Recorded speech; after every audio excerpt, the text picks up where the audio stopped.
Good evening. This is the Town of Auburn, Massachusetts Fire Station Building Committee meeting for October 6th, 2025 at 6 p.m. Calling the meeting to order. Unfortunately, one of our prime presenters isn't here yet, so we are going to go into a recess for approximately 15 minutes or so until he arrives. So we'll be back after as soon as we're out of recess. We've got our participants here, so we're ready to get going. The first order of business is the public comment.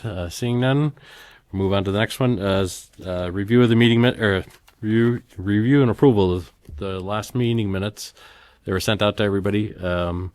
Any questions, comments, corrections on those meeting minutes? Okay. Entertain a motion to accept those or approve those meeting minutes. So moved. And a second. So all those in favor? Aye. All those opposed? Approved.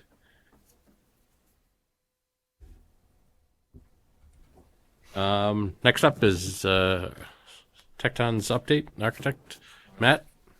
Good evening, everybody. I've got just a few things to go over. First, last week we had internal coordination meeting with the fire department, went over a number of things related to access control, security, and video surveillance. So we went through basically all the doors, determined which ones were going to be access controlled, which ones were going to be keyed. We went through all the security points throughout the building on what needs to have video surveillance coverage. Video surveillance in a fire station is a twofold thing. One, site safety and security, so making sure the building is secure and has adequate coverage at entrances and around the perimeter. There's often times when there's a major event and most of the station gets emptied out and there's nobody there to sort of watch it. So we want to make sure that there's eyes in the building. The second is for internal safety and security. So there's some areas where we're putting cameras that you may not expect, like on the apparatus bay floor, in the gym, things like that. Those are for personnel safety. So if somebody's on the fire floor and falls while they're working on one of the trucks, trips while they're responding to a call, then gets hit by one of the vehicles exiting, we want to make sure we have adequate coverage of that. Same thing within the fitness area. We want to make sure that we know that somebody's going in there or not, so that if they're in there working out by themselves and have a cardiac event or something like that, that we can make sure that somebody's got eyes on them and knows what's going on. In addition to that, we also placed panic alarms in a few strategic locations around the building, sort of as a belt and suspenders, so everybody that's in the building and working there is safe. And if there ever is a medical emergency or something like that, it's easy to call for help. This coming Thursday, in a few days, we have our round 2 of technology where we're going to do a deep dive into radio communications for the building, the station alerting system, and things like that. We'll give you an update once we finish that meeting. A couple of other housekeeping items. There was a request a few meetings back to look at some of the exterior samples. So I have some of the initial samples that we're looking at here. So we can pass those around. This first one is what we're thinking of for the brick. We had shown the fire department a similar sample of this that had less of what's called a range. Excuse me, Matt, would you talk into one of the microphones? Or... Thank you. One of the ones we initially showed was a simplified version of this, so it didn't have what's called a range in the brick. So the way brick is a natural kiln-fired material, and depending on how close those bricks are, they're sort of in a big stack, and then they go into a kiln and get fired. Depending on how close they are to the flame element, it changes the look of the brick. So ones that are sort of on the outside close to the flame get black, a little blackened. It's called flash. And so this is more of what's called a full range. It has more of a range of reds to grays to blacks and things like that. So it gives you a little bit more depth, a little more of a classic New England style brick look. Some alternative materials we've been discussing is looking at possibly ground face block in some of the areas like the apparatus bays. Just so we haven't selected a color for that alternative look, but just so that people have a sense of what this material looks like. I'll just pass one chip around, and I have 2 boxes of the different color options these come in, so there's quite a wide range. I think what's appropriate for this building is something in a gray or a neutral type tone. I don't think we're going to do the copper green stain one. But sometimes when we talk about what ground face block is or split face and things like that, it sort of gets lost on folks. So this is essentially, you don't have any here, but like in schools and things like that, you'll see the painted concrete block.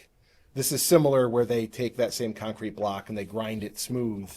And so that's the finished product. So that gets set by a mason.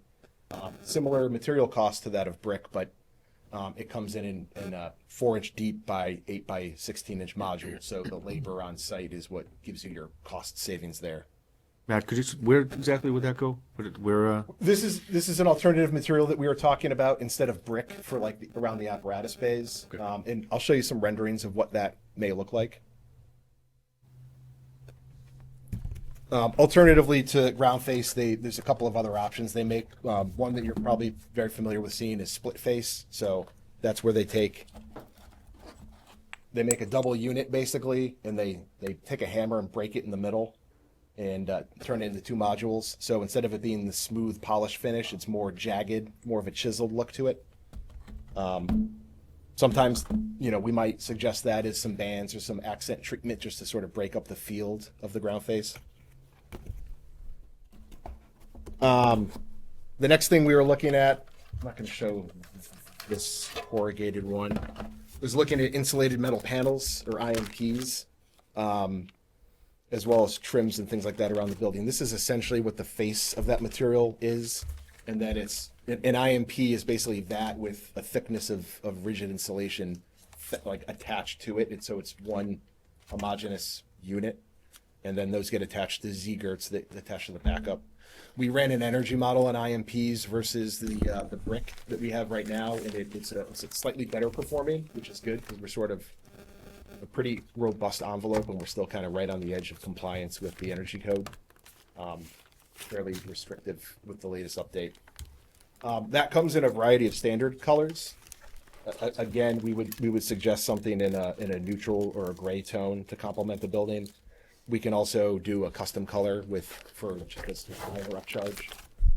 Depending on the run that we're doing is where the cost gets into that. But okay. So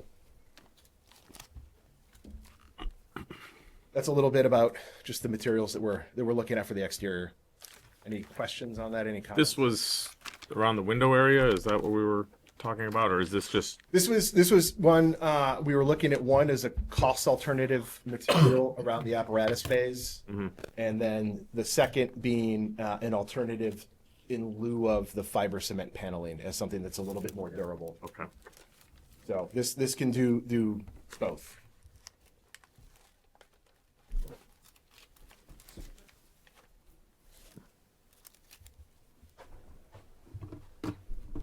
So next I'll jump into the renderings, and I wanted to bring this image up.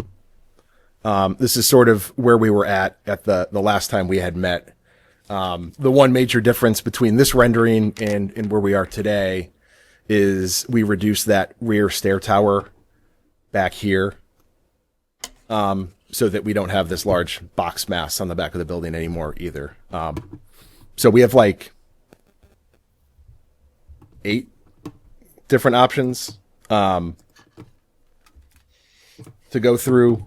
Some of them are just different colors and things like that. So, and then we had talked last meeting about just doing the back of the building, but when we started looking at it, it made sense to think about the apparatus bay as a mass, as something that we should maybe treat the front and back separately.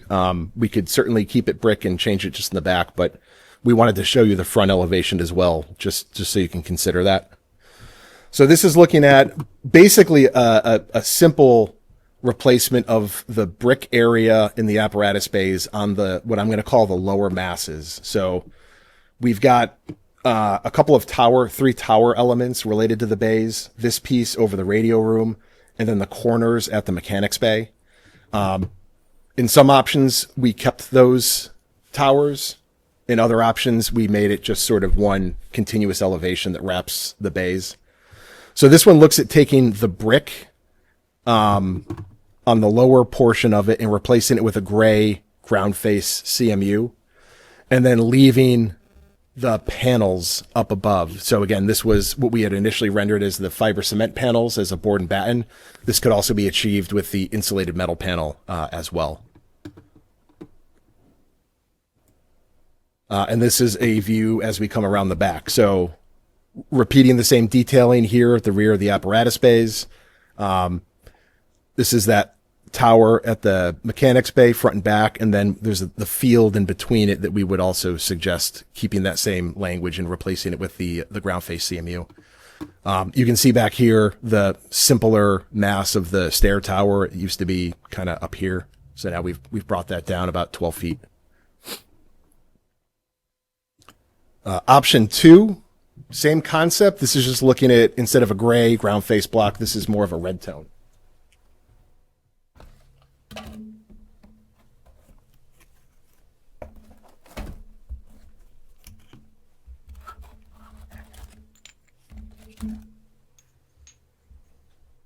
Going past this with the brick.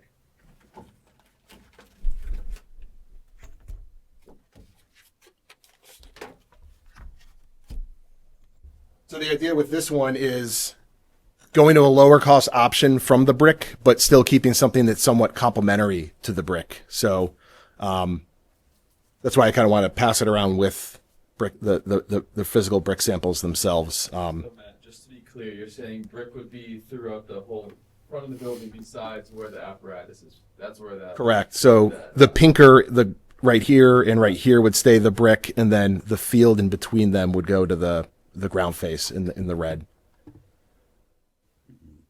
And then again, as we come around to the back, same concept. Option 3, this is looking at the insulated metal panel. So this is, again, the same concept, keeping the tower elements as they are, and then going with a fairly simplified insulated metal panel.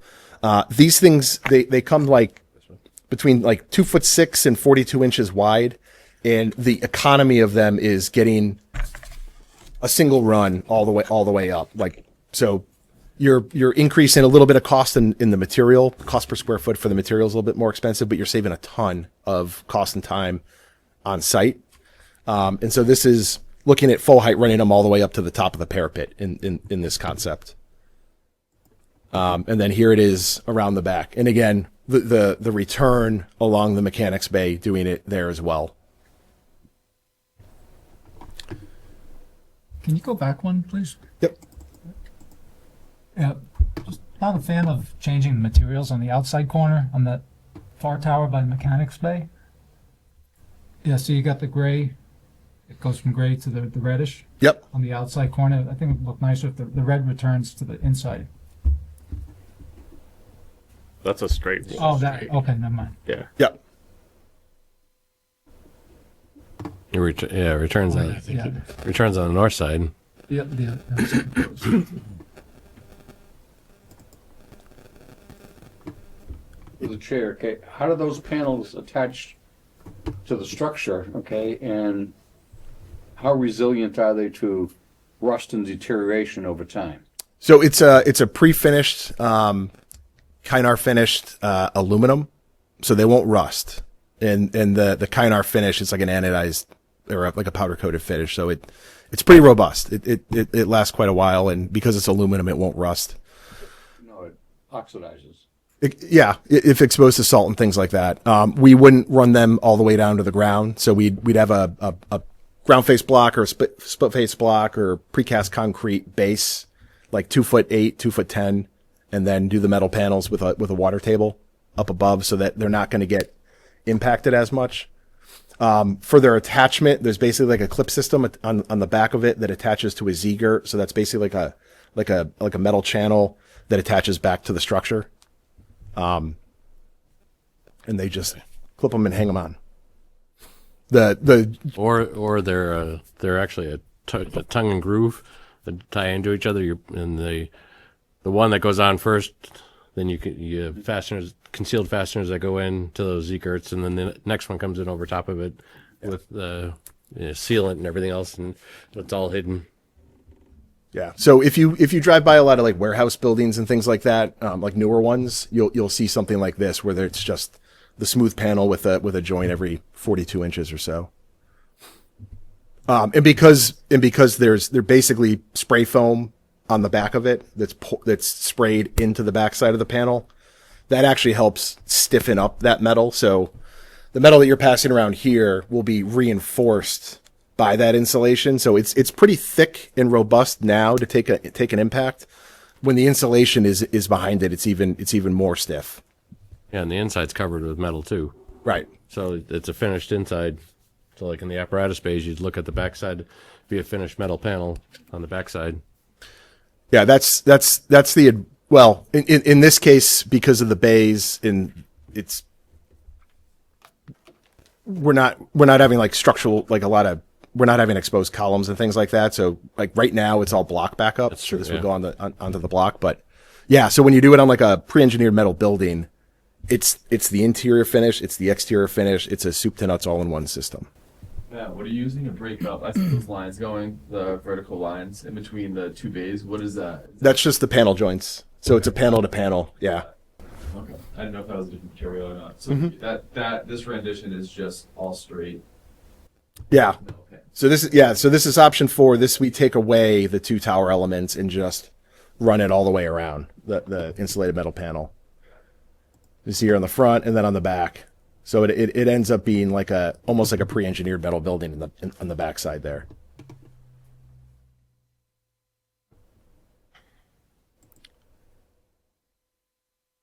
And so this is more in line with that very first option with the gray ground face block and the insulated metal panel rivet band around the top. And again, taking away the 2 tower elements on the corner. So this is sort of a combination of 1 and 4. And back around to the back side. Option 6 is the same concept, but again with that red rendered ground face block.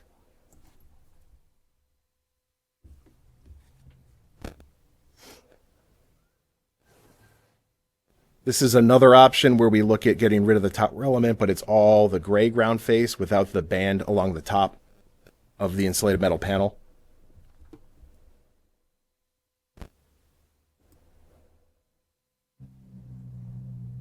And again, as well in the red.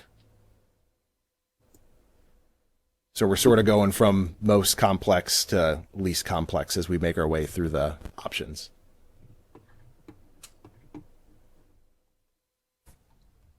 Any comments? That's all the options I have. Any comments or questions? Anything resonate with anybody? Through the chair, Matt, these are only options if we are looking to reduce the cost potentially and not, I mean, we could put it out to bid as the project was already warranted, because we do believe it's going to come in under bid, under budget. With that, we don't have to pick something now. You don't. I would say it's prudent to always protect yourself against the gamble when you're bidding. So I wouldn't suggest a prudent approach being, let's go with the assumption that we're going to get favorable bids that are well under budget. I think we should continually look at ways, to improve the budget or protect it as we develop estimates and receive those, right? So we've got our first gut check estimate that we just ran. That was off of a really early set of drawings and specifications. We're going to have a more robust one going to our estimators next Friday. I don't think we need to sit here and say, let's cut and slash, but I think we should start considering where the prudent trimmings may be as we further refine those estimates. I don't want to go and put drawings out on the street to bid with $3 million bust in the budget and cross our fingers and hope we're going to get there. I think we should go into a bid with a little bit more confidence. This is the first step in that refinement process that we're going to go through over the next 4 or 5 months. And so I want to get the wheels spinning in everybody's head as to where we feel the right approach would be, right? So if something here is a lower cost option that resonates and is something that's acceptable, we should start moving towards that. If we want to pump the brakes and say, whoa, let's look at aligning value savings elsewhere, then we table this until we, we're more confident that we have a problem with the budget or not. Do we have to pick one when we go out to bid, or can we go out to bid with alternate options in the bid? So if we were to go down the alternate route, let's say, we're between this one and this one, that's reasonable, where we're just saying, here's a metal, here's a brick. Let's look at the two. But when we get into like an alternate where, the tower elements go away or not, that's a lot more complicated. We're dealing with many different trades that are impacted by that, and that level of complexity is going to lead to poor alternate pricing. So I guess what I was looking at is we have an option 0, which is brick all the way around as originally designed. Can we then have a option 1 that is one of these that if we want to include it, that we could get bids on both? Like if we do it all brick, it's going to be this cost. If we do it with metal panel or whatever we would decide, it'll be this other cost, and then that can happen at bid time, or is this something we have to pick one? I think some of the stuff we're going to have to pick earlier. Because certainly if you go brick and then you go to metal panel, you got very much different backup systems and stuff. So that's a whole nother set of drawings. I think Joe was explaining at the last meeting that, as we get to the DD sets, we're going to be refining in and pulling that budget in tighter. So we should have a better understanding. I think right now they're getting a field of these are options that we could pursue and get values out there. Yeah, I think Matt's main mission too is to make adjustments to the building that doesn't affect the department's program. Like we don't want to do any alternates affecting any kind of program whatsoever. What the department has like in their needs. So we're just looking at exterior and finishes and things like that may, like to your point, will save with the labor costs and and the material and all that good stuff. Yeah, So I think just as a blanket statement for me, I don't want us to stray too far off the traditional look that we went to vote on, to the public. They saw that sort of, traditional red brick looking building. That's what they sort of had in their mind when they cast yes votes. To me, something like this looks like a Jiffy Lube, and I think we'd get a lot of blowback from the public of like, this is, not in fitting with the character of what people envision. Now, go to one of the other options like 2 or 6 where you have, more color match, even with an alternate. what are your what is the committee's thoughts on the relation to these two materials? Like what they would, I mean, that's the whole front of the building with this style, Yeah. or not the whole front of the apparatus with this. I'll give option 1. I didn't think was bad. If you're gonna do a contrast, it still shows the towers. It defines where the apparatus bays are. You've got a couple different materials there, which seem to be some cost saving materials if I'm reading correctly. Yep. I didn't like it when we went to try to use that reddish material that was going to somehow connect with the real brick. That sort of seemed kind of wonky. So I guess as an alternate, that the first one you showed, that one I guess would be my preference if we were looking at a place to start discussions from.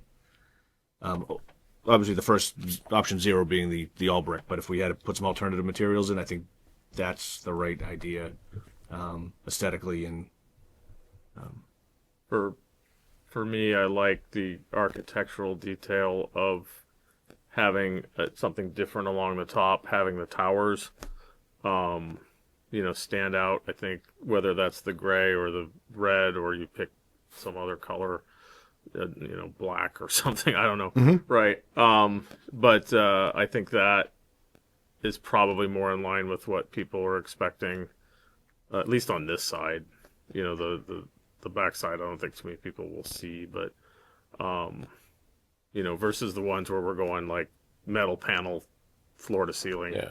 So Like Greg, you're that. saying like I don't know where the gray, like a gray, like Matt, could you technically do that red with like a gray all the way up instead of having metal? You know what I mean? To break up that. Well, that's what that's a what great that is? gray ground face. Oh, it is. block, Okay. yeah. All right. Yeah, I'm yeah, sorry. yeah. Okay. The one he's showing right now. That's understood. Yeah. Yeah. But Where were you Yeah, saying, so- where were you saying black along with the metal panels? Or the, Oh, you just throw. I'm black. just throwing out other. just throwing another color. Yeah, yeah. I mean, Alright. I know you're not a fan of trying to color match with the red. I think I don't know what choices are available to sort of complement the brick. The darker ones, the grays, the dark grays, the blacks in the ground face, they look really nice installed. Yeah. So really, but I'm not opposed to, like, okay, we want to save something without having to make a lot of major concessions. Going with an alternate material there in that space, I think, is the logical way to do it.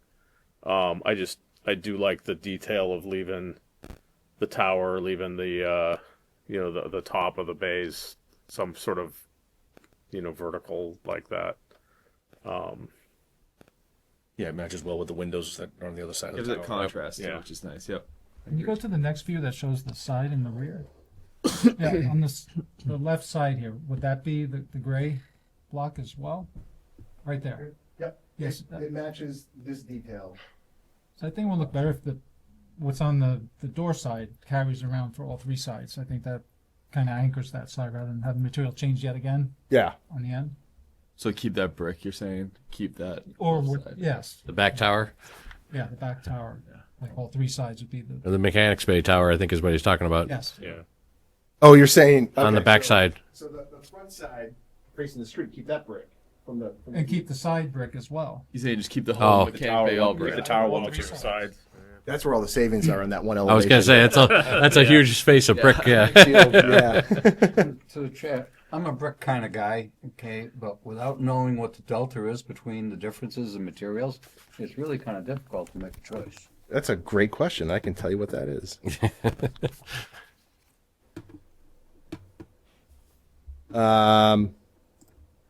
So that it's about 103,000 ballpark dollars in savings for this. Yeah, option one.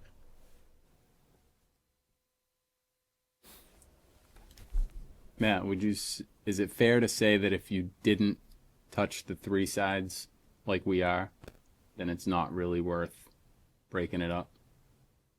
Like you said, that one return wall there's a lot of space there, a lot of square footage. Yeah, that's like 2/3 of the square footage. Yeah, so I guess what I'm saying is to the committee, if we don't do it kind of like this, it's not really worth altering or getting away from the brick Yeah. completely. Right? What? Yeah, is I that? mean, this option we're still saying with masonry units, it's just going to a bigger size and a different color. Right.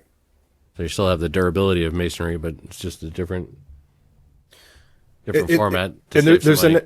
an economy of scale here too. I mean, there's a lot of masonry in this building, inside and out. And the more masonry, like you start to get into that funny area that the estimator can't really take off. Of if we say it's the same cost dollar per square foot to go to the insulated metal panel here, you probably end up don't realizing the savings in this small area because the mason's gonna increase their costs a little bit because there's just the more you can have on one project through one trade, the better the economy of scale becomes. And it's kind of a nebulous thing that's hard to take off.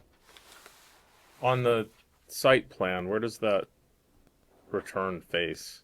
Like what? Which one? That's north, right? That's north, so it's facing toward the parking lot, or facing toward the Veterans Park. Right.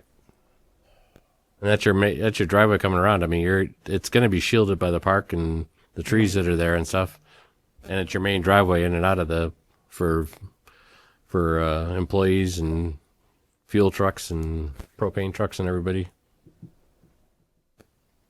I don't think it's going to be that shielded. No, it's There's a roadway and then Yeah, but you're back sitting area.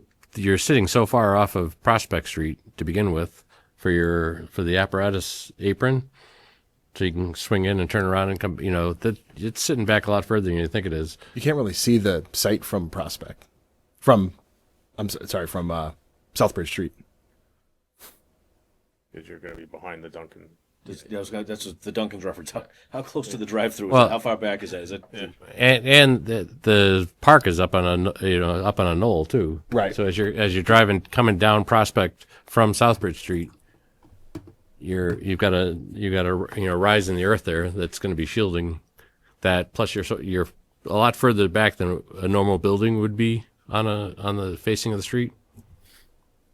The only reason I ask is outside of the scope of this project, I have seen brick murals done as memorials, as as features, and that it would have to be fundraised I was going to say to do something, but I don't know if that facing gives you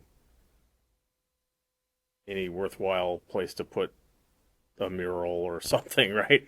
That you would want on there, because you are facing the park to some degree. That's the only thing that was crossing my mind, and it doesn't have to be, obviously it's outside the scope of this project. But if the apparatus bay side and the doors are that masonry color, and then you have the brick, at the tower, and then you've got the masonry all down, the ground face block all the way down the side. It's tying together. It's not like it's. Yeah, no. I was just And like I said, you just thinking of an opportunity. It is further off the road than you would anticipate. Yeah. So you don't pick it up as much, and it's canted to the way the road's coming down on you. Yeah.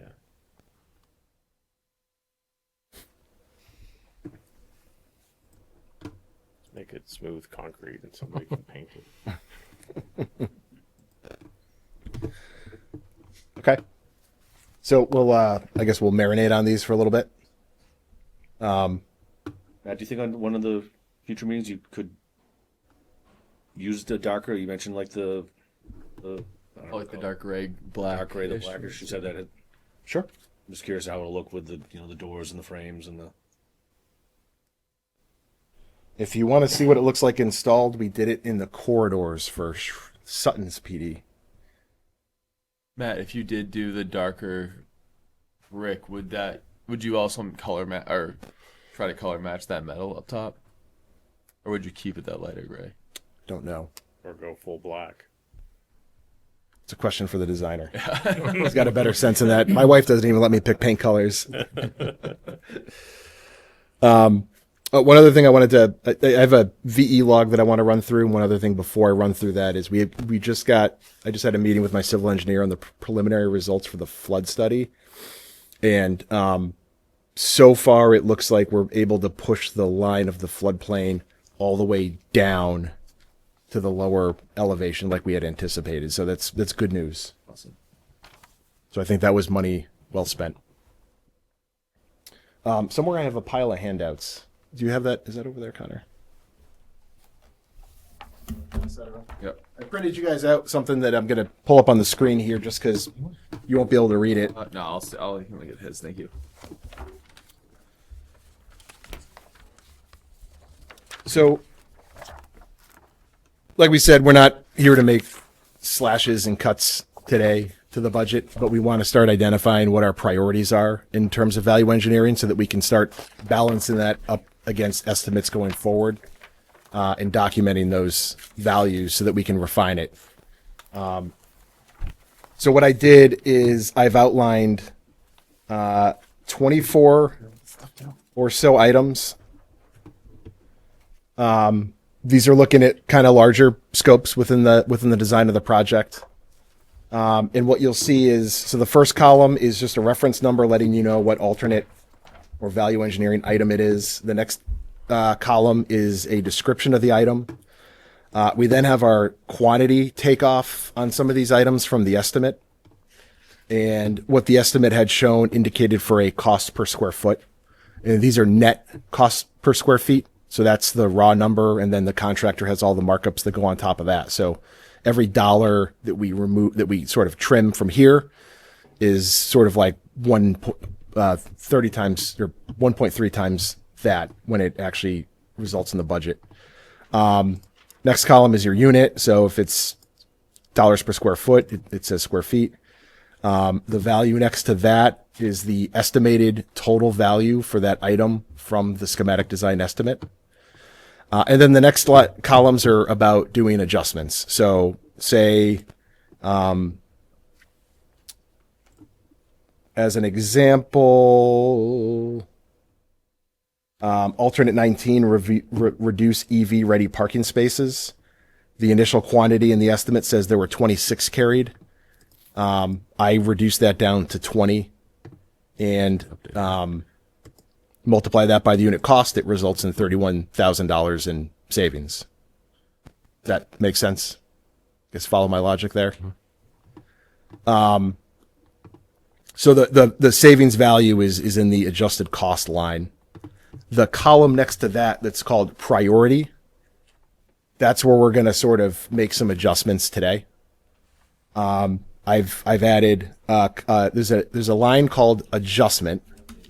So that means I've taken the liberty and said that's something we're doing. It's something that I saw in the estimate that probably isn't something we want to have in the project, and I'm going to put that adjustment in there that'll reduce the budget down. Priorities 1 through 5, we get to determine what those are as a group. 1 being, let's do that. 5 being, unless there's absolutely no way we can afford the project, that's the last thing we want to touch. And so we want to give it 5 as the lowest priority. And then there's one last one for add, and that's where things would be an add to the project that aren't in the budget currently. So if you look back up at the screen, what this will end up doing is it'll tally into my project budget spreadsheet. So this is our construction budget as it currently sits. Those value engineering adjustments and value engineering priorities will tally, and then they'll come up with new costs for construction based on the level of priority. So this line here says priority 1 is adjustments plus the things that are no-brainers that we absolutely are saying, yes, let's proceed with that value engineering item. Then if we want to move down to priority 2 for the next most important thing, it adds priority 3, 4, and 5. And so 5 would be sort of your maximum value engineering value.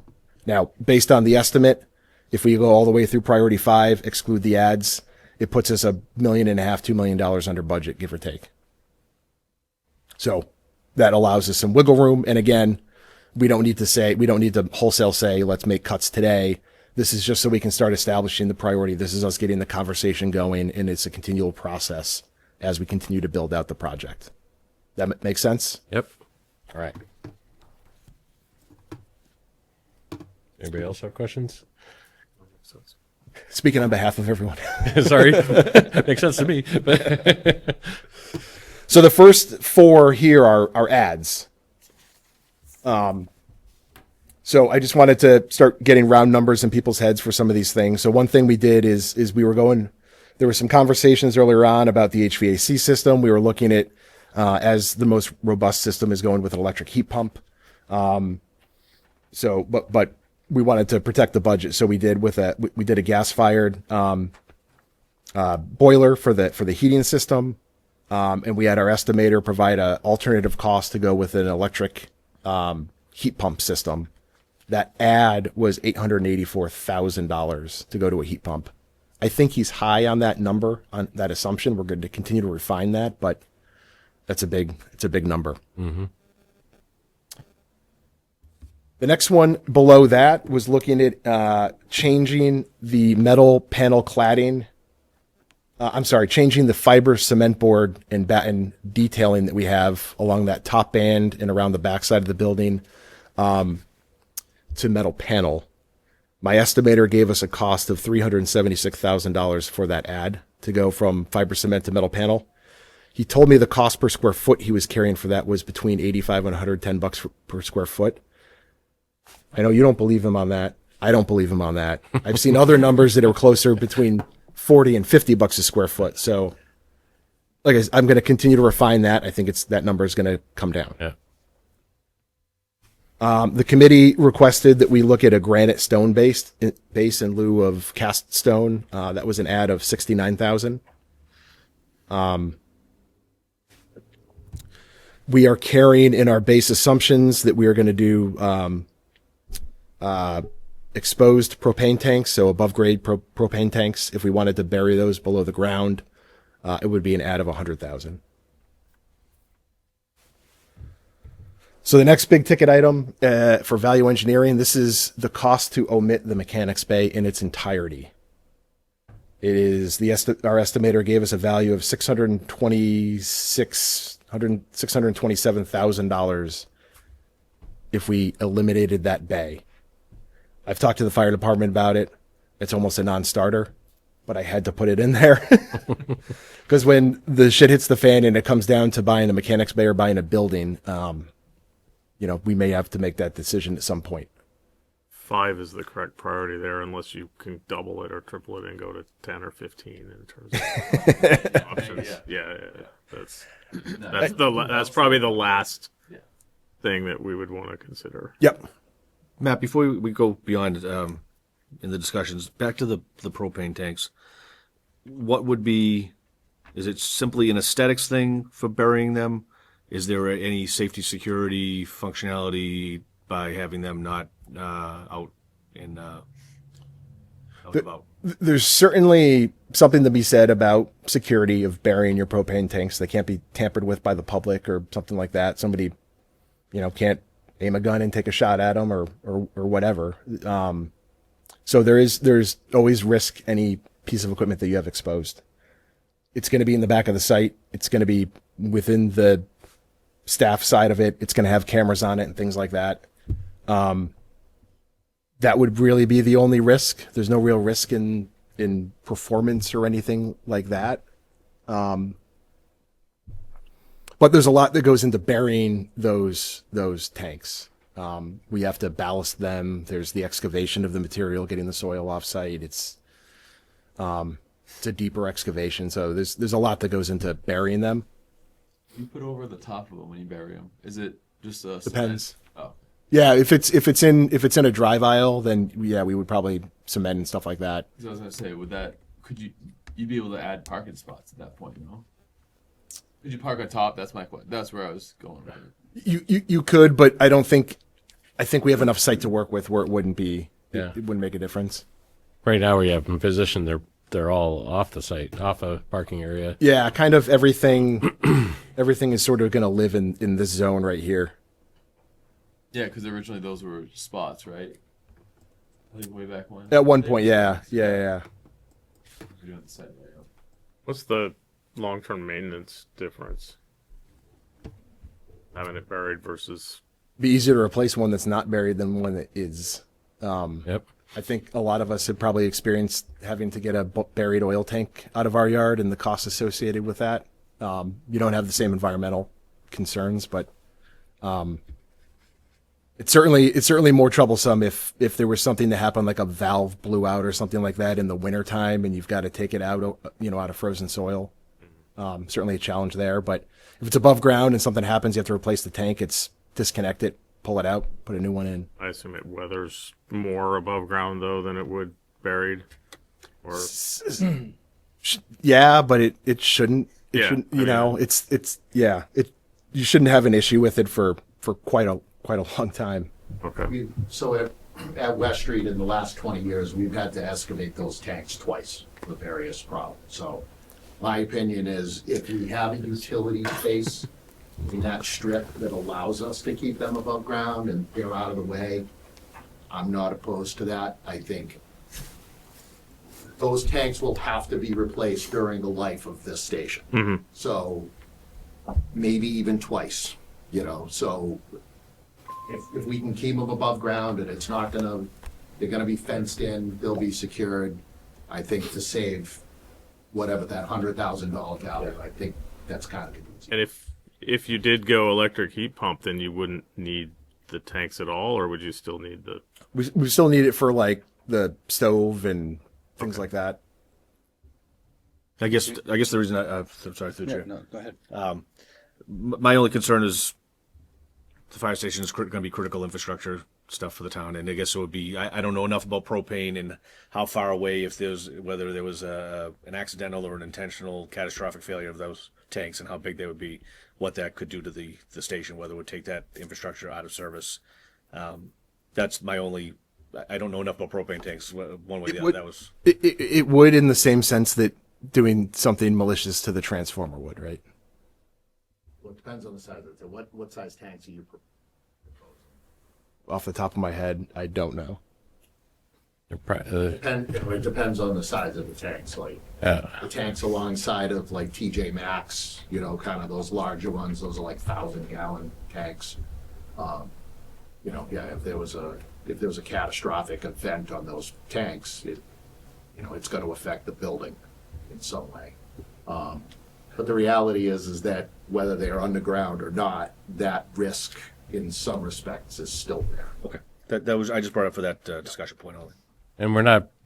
I doubt we're gonna. They vent to the top. We're not going to be putting anything outrageous in size. That's not a more readily available type of tank. These are.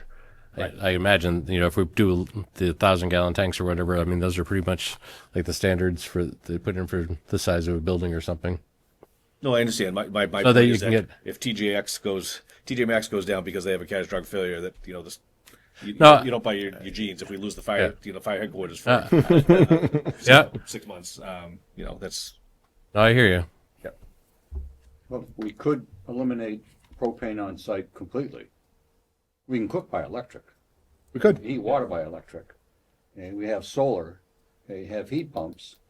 So they could negate the whole need for, But it's also, and right now, it's $900,000 add to the budget. Right.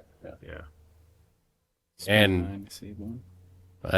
utility costs are going to be a lot higher because you're using all electricity. So, you're on a different scale of what you're using for utilities and stuff. So Yes. not only equipment costs, but your long-term costs are going to be increased. And I've never heard a firefighter tell me they want to cook with electricity. I cannot convince them to save my life. And you know what? You tell them that, the induction cooktops, they boil water faster than gas, and they go, how quickly we're going to break the glass on the top of that cooktop? Like that. You don't want to cook by sticking the 2 electrodes into the hot dog and hitting it on the battery. It's just Don't give them ideas. yeah. All right. We got a few more ads, and then we're getting all into trimmings here. So one was upgrading the apparatus bay metal deck. That's the structural metal deck that will formulate the ceiling to an acoustic metal deck. Basically, they perforate it, they insulate it. It gives it quiets down the space a little bit. It's a big open hard space, so it does get a little echoey there. $110,000 ad to do something like that. I don't think you're going to miss it. Are there options to do something Yes. after the fact? Yeah. You can go in and you can spray it with like K13. You can go in and put acoustic panels up there. There's other options. If it's, I don't think you're going to have a big deal. It's a big open space. It's not going to be that echoey in there. Has the fire department got any feedback from other? You've been to a bunch of sites that have either done or not done. I mean, Lexington had it in their headquarters in their bay. did. They did. I had some pictures of that ceiling. I didn't notice it. Couldn't tell. You wouldn't notice it from looking at it. Okay. Yeah. You'd have to get Probably close. do it black or It something. looks just like the corrugated from the bottom. Yeah. I don't know, they all sounded the same to me. Yeah. Everywhere that we went in that had about the same sounds, same square footage, I didn't notice any difference. I mean, if The you're biggest thing would be when calls go out with the alerting system, what that's going to sound like, but like the space itself to, ambient noise or, closing of doors or whatever, I don't think is going to be an issue. I think as your calls go out and stuff, it's also somewhat on the actual sound system that's, you buy cheap speakers and everything else, it gets more tinny if you buy, if you have a better system. you can take down a lot of that noise. And it becomes, it's really clear but loud.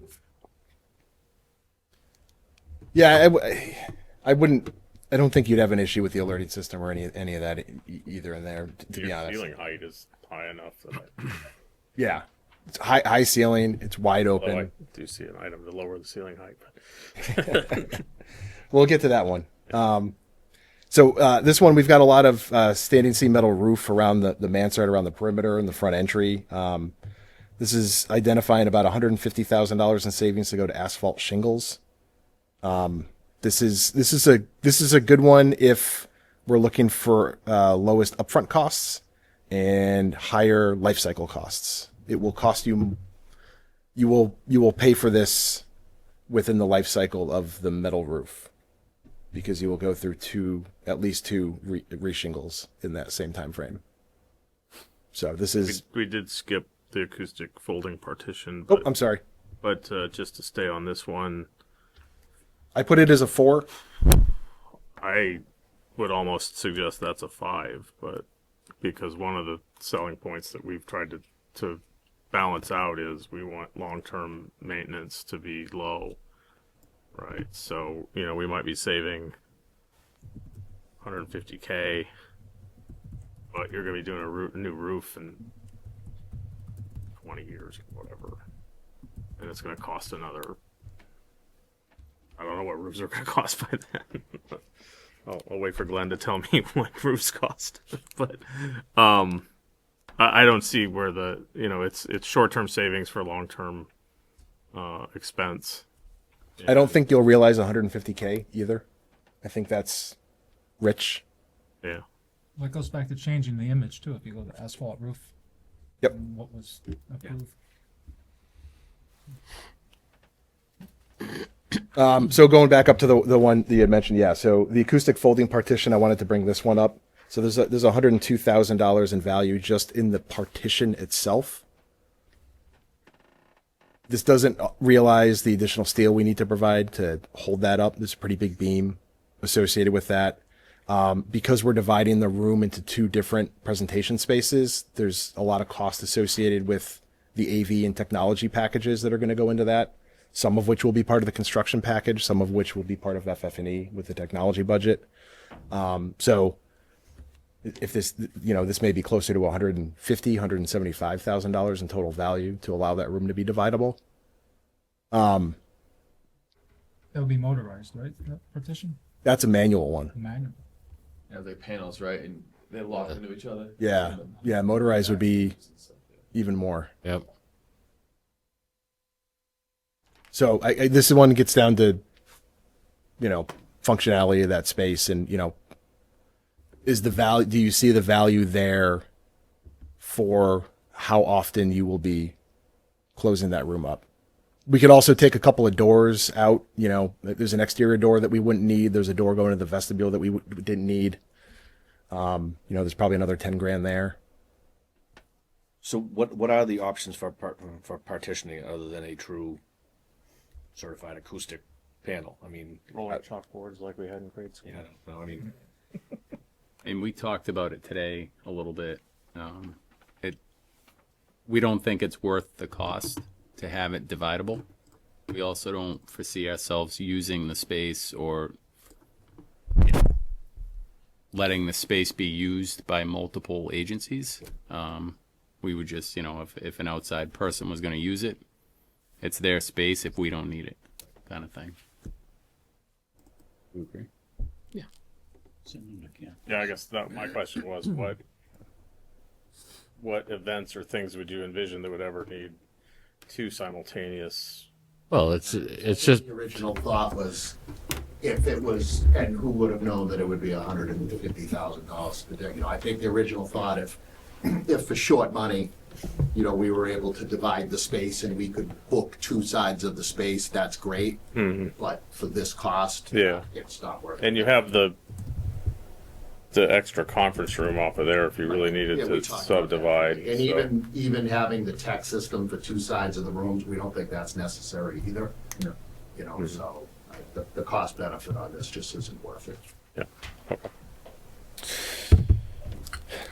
All right. The next one we get into is changing the brick at the rear of the building to the ground face block.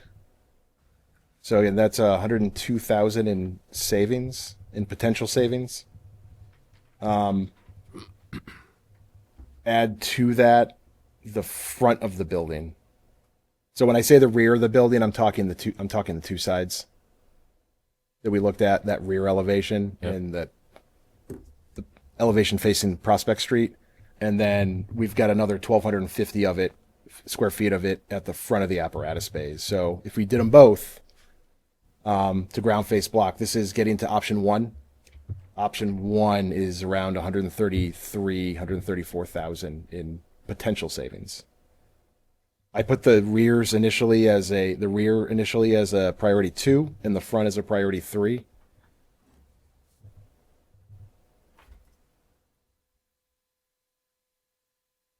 You let me know if you think differently. Does the rear have, including that north side that we talked about? Is that why there's so much more square footage there? Yep. Yeah. Okay. So that's actually like north. Yeah, and you'll west. see. Yeah, if it was just the Yes. back, it would basically be the same as the front, the Is there 1,250 any square feet. scenario where you wouldn't do all three sides of the apparatus with whatever non-brick option? I guess that's all I'm thinking is like if you're gonna do the back two, how, would you really keep the front brick? Would that look weird? I don't think I so. don't know. Okay. I think you'd have that's probably desirable. It keeps your brick look, and then as you're coming around the building, you're Yeah. dropping the level of it. Still masonry and everything, but We could also look at some other considerations on this for the ground you face could, too. you could like- take it further down on the back side of the Yeah, and we can do the rest of the And this- tower here. Yeah, this elevation. If we put a little pilaster here to stop the brick and then change it here and basically go all the way to the tower, we can look at that too. Okay. Then I think I'm fine with the priorities. And if you I think the only concern is I don't want the firefighter space. That's the space they're going to see and live and park and, be outside and work on equipment and whatever. I don't want that to look like a warehouse on the front looks like a high-end hotel. So Yeah. I just want to be, I want to be the proper balance there if we have to make adjustments. That's all. Yeah, and to be honest, I don't think that's going to look like if we do that on the rear elevation, I don't think it's going to look cheap. I think that's still a robust, quality, durable material. It's just a different look than brick. So I'd be comfortable I agree with either that. way. I would just say this. If this was I think this looks like a warehouse. If this was out back and this is what they had to look at all day, and the front was the brick, I don't think that would be the proper balance. Yeah. Matt, can you go back to that rear view? Sure. Would it make sense to have like the entrance jump back to the brick and then maybe do like that backside of the gym in the block? Or is it too It may. much change? It may. you know? I gave my designer the direction to just stick to this. I can say what do you think would be the appropriate aesthetic in Cut Him Loose, and Tyler can run around the building and think about some options. To be honest, I mean it'd be a drastic change, but I could see it looking really sharp. If the brick there was the ground face block too. And so you sort of define this hierarchy of the more prominent elements are brick, and then the elements that step back become the ground face. Yeah, I think it's important to anchor each side of the ground face with, so you've got the towers, you've got on the back, as long as you were able to anchor between the door and then the corner of the fitness center somehow to make it anchored, then, I think if it just went gray all the way to the corner, then I think it would look kind of, Boring. yeah. Even puzzling, I think. I don't want puzzling to describe one of my buildings. The next one down is looking at the same as the rear from the ground face to the insulated metal panels. My estimator is telling me it's an increase of $123,000. I'm not buying that. I think it's a refinement in the specifications to refine that number down, but it doesn't sound like that look is something that we're pursuing at this time anyway. The next line item is an adjustment. This is reducing the building size by 928 square feet. So similarly, when we started schematic design, we took the front of the building and squeezed it up 5 feet and realized some square footage savings by doing that without affecting the program. We did the same thing where we brought the right side of the building on Prospect Street and brought that in another 5 feet without affecting the program. We reorganized the administrative and the living quarters upstairs slightly. I don't know if you guys had any comments on the plan operationally. I think it works out better for you guys, to be honest. good. So this was free money, $670,000 in reduction there. The next one is one that you didn't like so much. We can save 212 square feet by taking 2 feet out of the apparatus bays. My question is, what does that do? Does that take a 8-foot walkway down to a 6-foot walkway, or does it take a 4-foot, 6-foot walkway down to a 4-foot? Leave the doors open and bring the trucks in. No, it can work. It Between, requires, as they back in, it requires the fire department to revise the way that they've set up their pieces of equipment on the floor. So they would have to put some things that are not frontline response vehicles that they want to have direct immediate access to as they're responding to a call a little bit further away so that they can fit the pieces in so that they are within that space. So there's an efficiency to be gained in that change in the layout, but it negatively impacts their operations and their ability to respond quickly. So that seemed like a trade-off not worth pursuing. You have it right as a 5 then. The next two are about reducing the building height. So we took 1'4" from the second floor to the roof on the administrative side, and we took 8 inches out of the ground floor to the second floor. So we sucked the whole building, the admin side of the building down by 2 feet. We didn't touch the bay height. Does that affect the actual room size or the space in between the? No, it all came out of the plenum, and we've reviewed that with our mechanical and Let's say that's got our engineers. That's tight for them. We had a little bit more robust of an overhead space on the second floor than we typically do. So we've worked that through with our engineers. They've reviewed all their duct sizes. There's a couple of pinch points where we're working through them. We had a meeting today and went through all this in detail, and we feel that we have a resolution to every clash. So I don't think it's going to cause an issue. I think it's something that we can accommodate. We've reviewed it from an engineering standpoint. It seems to work. And in aggregate, it's like $840,000. So departments. Yeah. Thoughts on that? Yeah, we're fine with that. Because it's not going to change the ceiling height. Yeah, it's not going to change their interior space. Yeah. no, they were like, we're getting really tight with our ceiling to our ductwork in the bunk rooms. And I'm like, what is the ceiling height we're showing in the bunks? And they were like 10 feet. I'm like, we don't need 10-foot height, 10-foot high ceilings in bunk rooms. It'll feel weird.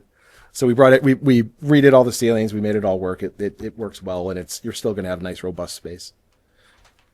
The next one is omitting the third run of the stair and the stair tower. That was $250,000 in savings. I put that in as priority 1. I hope you agree with me because we've already changed the model to address that, to reflect that. I think on the last meeting we couldn't think of a real good reason to spend $250,000 just to Get somebody roof can access. walk a half flight of stairs up to the roof. And we'll still have ship's ladder access between various roofs, so there still will be access. It'll just be outside the building, not inside the building. I heard guys that know parkour. So there'd be no interior access at all to the roof? There will be no interior access to the highest roof. So there will be interior access to the carved out roof space that's outside of the day room, and to the area to the roof that's over the training room and fitness room. And then from that recessed roof that's behind the day room, we will have a ship's ladder that brings you up onto the apparatus bay roof, and from there it's a parapet wall to step over onto the other high roof.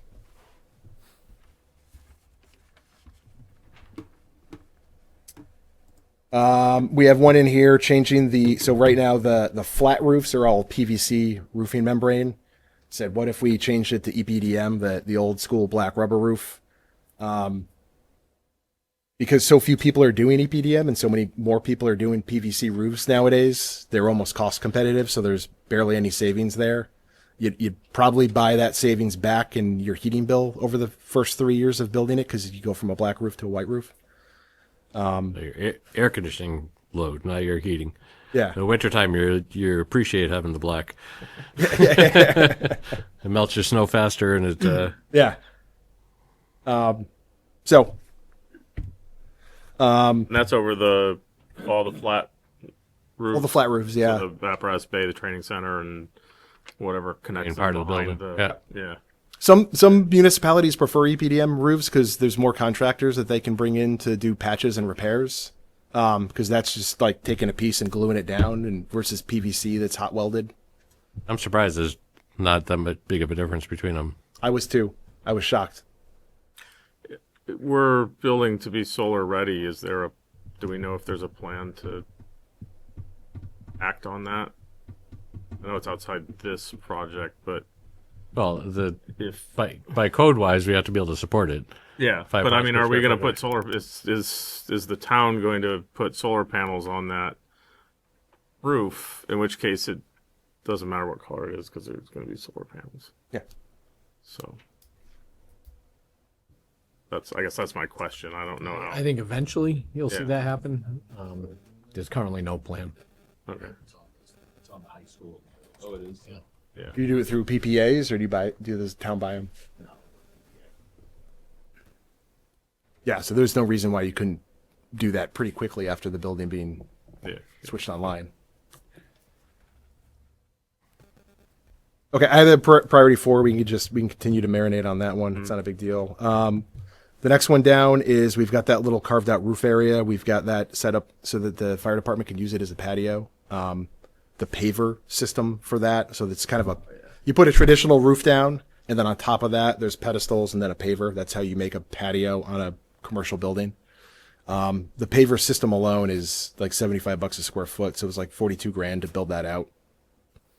That's a nice one to put into the bid docs as an alternate. It's all, once we get above the roof membrane, that's all general trade. So it's not like the roofer sub bid or anything like that. So it's an easy breakout if we want to do that. If you admitted that, though, what would it be? Like, what would you? You would just have the PVC? Just roof. It would just be the roof. Yeah. You'd be stepping down because we're actually Yeah. recessing that slab down so that you can step out onto it level at the paver. I'm just thinking. I just know I've been up on a PVC roof and it gets slippery. Super slippery. Well, and you track it back in. I don't know what it is on that you're walking on, but it always ends up following you back in. I don't like it. You just get you the AstroTurf green grass rug and roll that out there. Yeah. AstroTurf, like the Brady Bunch. Yeah. The next one down is so the lobby. So the next two kind of go together. So the lobby and the staff lobby. Right now we have in as resinous epoxy terrazzo. The first stair that goes up from the lobby up to the day room and all that, because it's an open stair, you can see from the lobby and everything like that. That's terrazzo stair treads. And so these two are saying, let's, for the lobby, eliminate the terrazzo and go to quartz tile. So this is kind of like a vinyl composite tile, a 12-inch VCT tile that you have in multiple, hospitals and municipal buildings everywhere. But quartz tile has like quartz aggregate built into that matrix, so it's more durable than a regular vinyl tile is. If you want to see it installed, and after a few years of use and abuse, Shrewsbury, it's all of the corridors of the Shrewsbury PD. We've used it on a number of projects. It's great. Fire department, you guys saw it when you came down. I think you were comfortable with that as an alternative product. So I put it in as priority 3. We can increase that, decrease that, whatever. And then the stair would just be going to your traditional rubber treads. So it's about 64,000 in savings with those two lines. So, I have notes that have been going through things.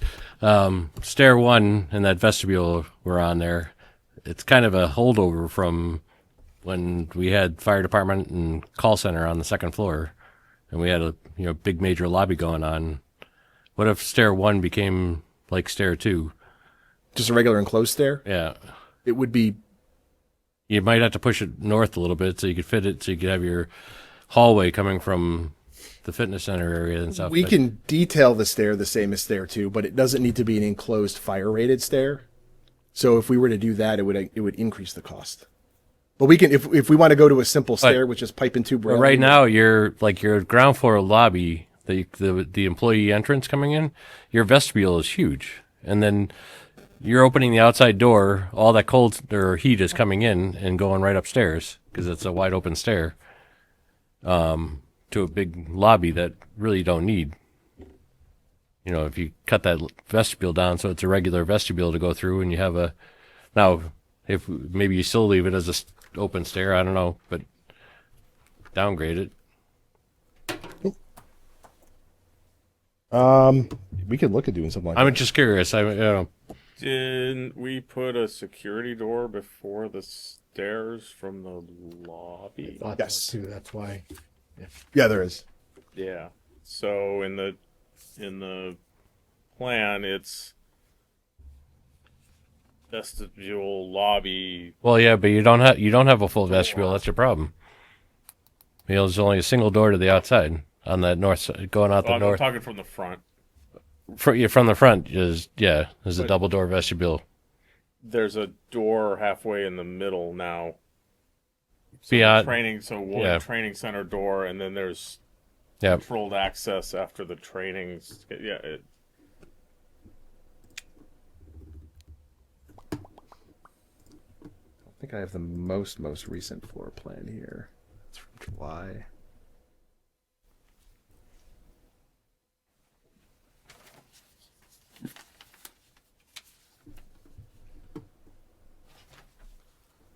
So you're saying instead of using this as a vestibule, Well, because that's a wide open stair, so you got one door as you're coming through from the outside that the employees are coming through from the parking lot, and you're letting all the cold in the wintertime, and Yep. it's sucking right upstairs, so you're right up to the lobby upstairs. yeah, we can We can make a vestibule, traditional Yeah. vestibule here. That's fine.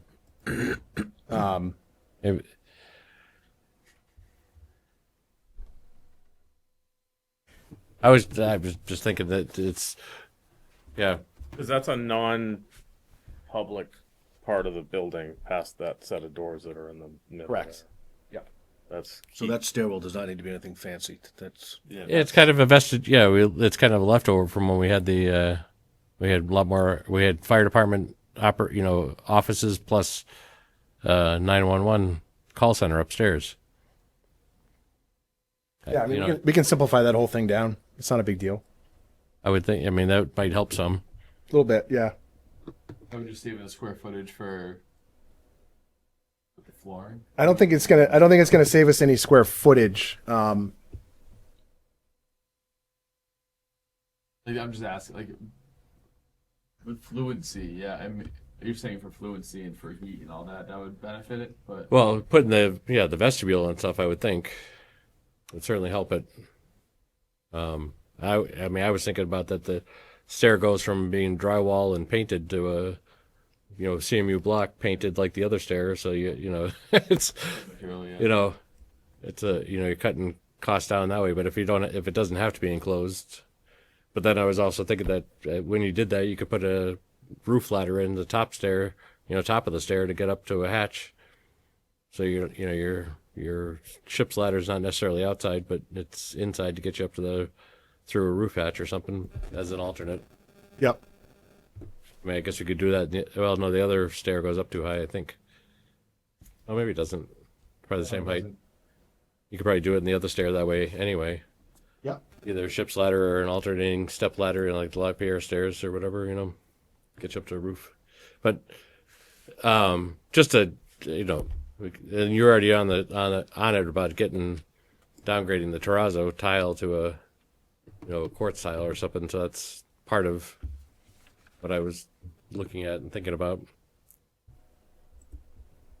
That space on the employee entrance is non-public but high traffic, I think is how I would probably look at it, because that's employee.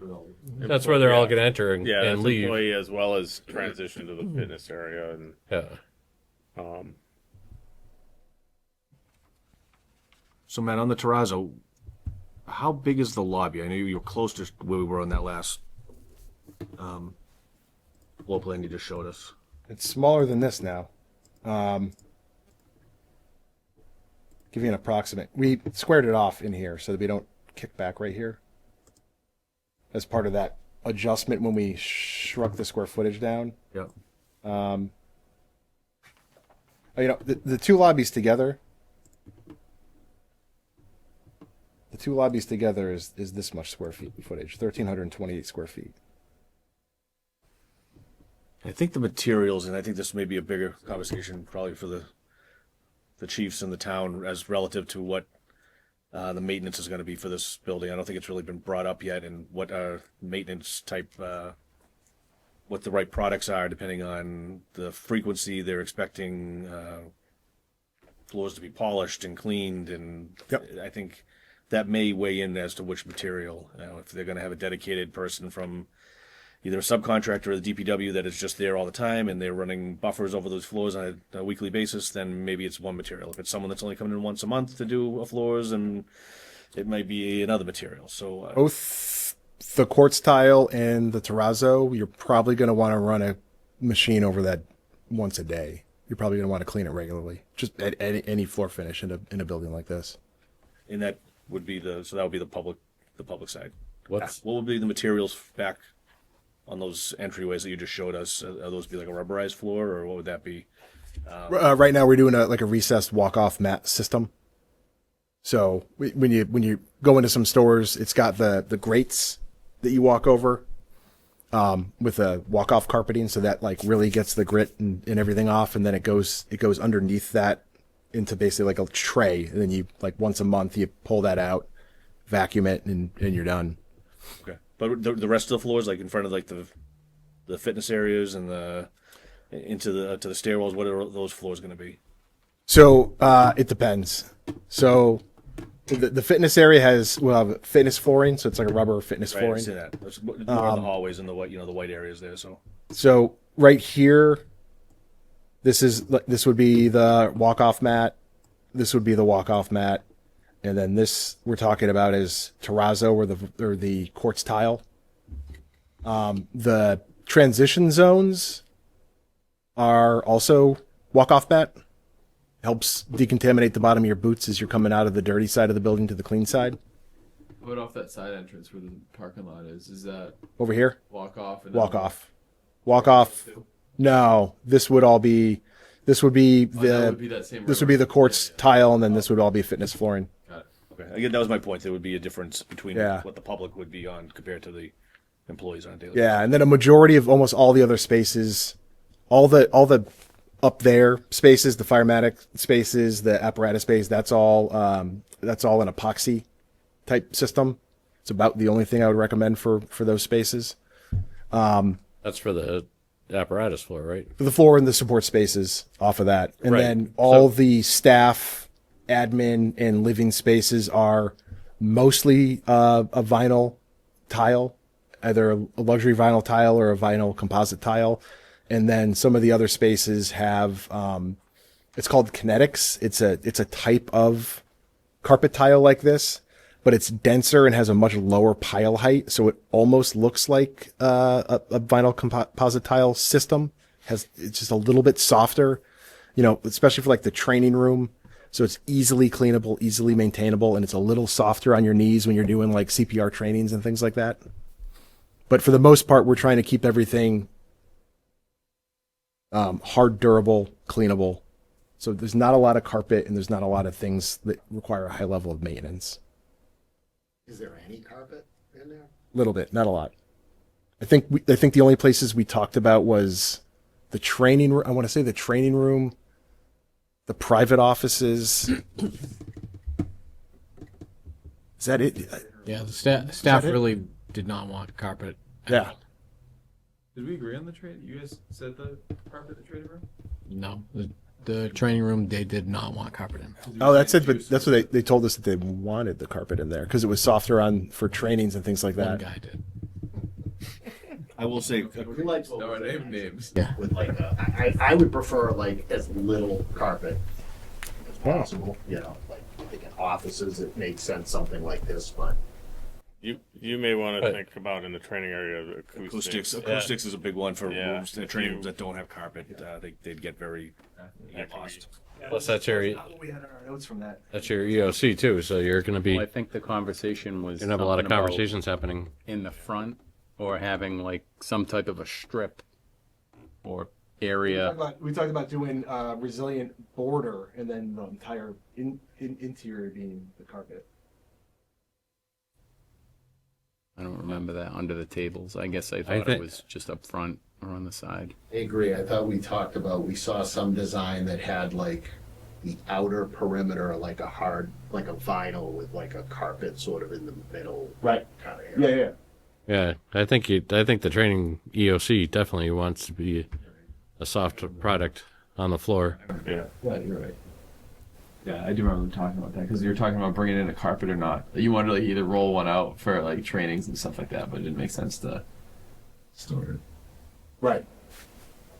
I think you could do both. I mean, I think you could have the dedicated walkways between, in front of the tables, in front of the class, be a tile component, but have what's underneath the tables carpeted, so that if you did roll the tables to the side to do CPR training, something of that nature, you would be down on a softer surface. I think you could find a medium there somewhere. We're also talking about not doing, now that you brought up, because you mentioned tile.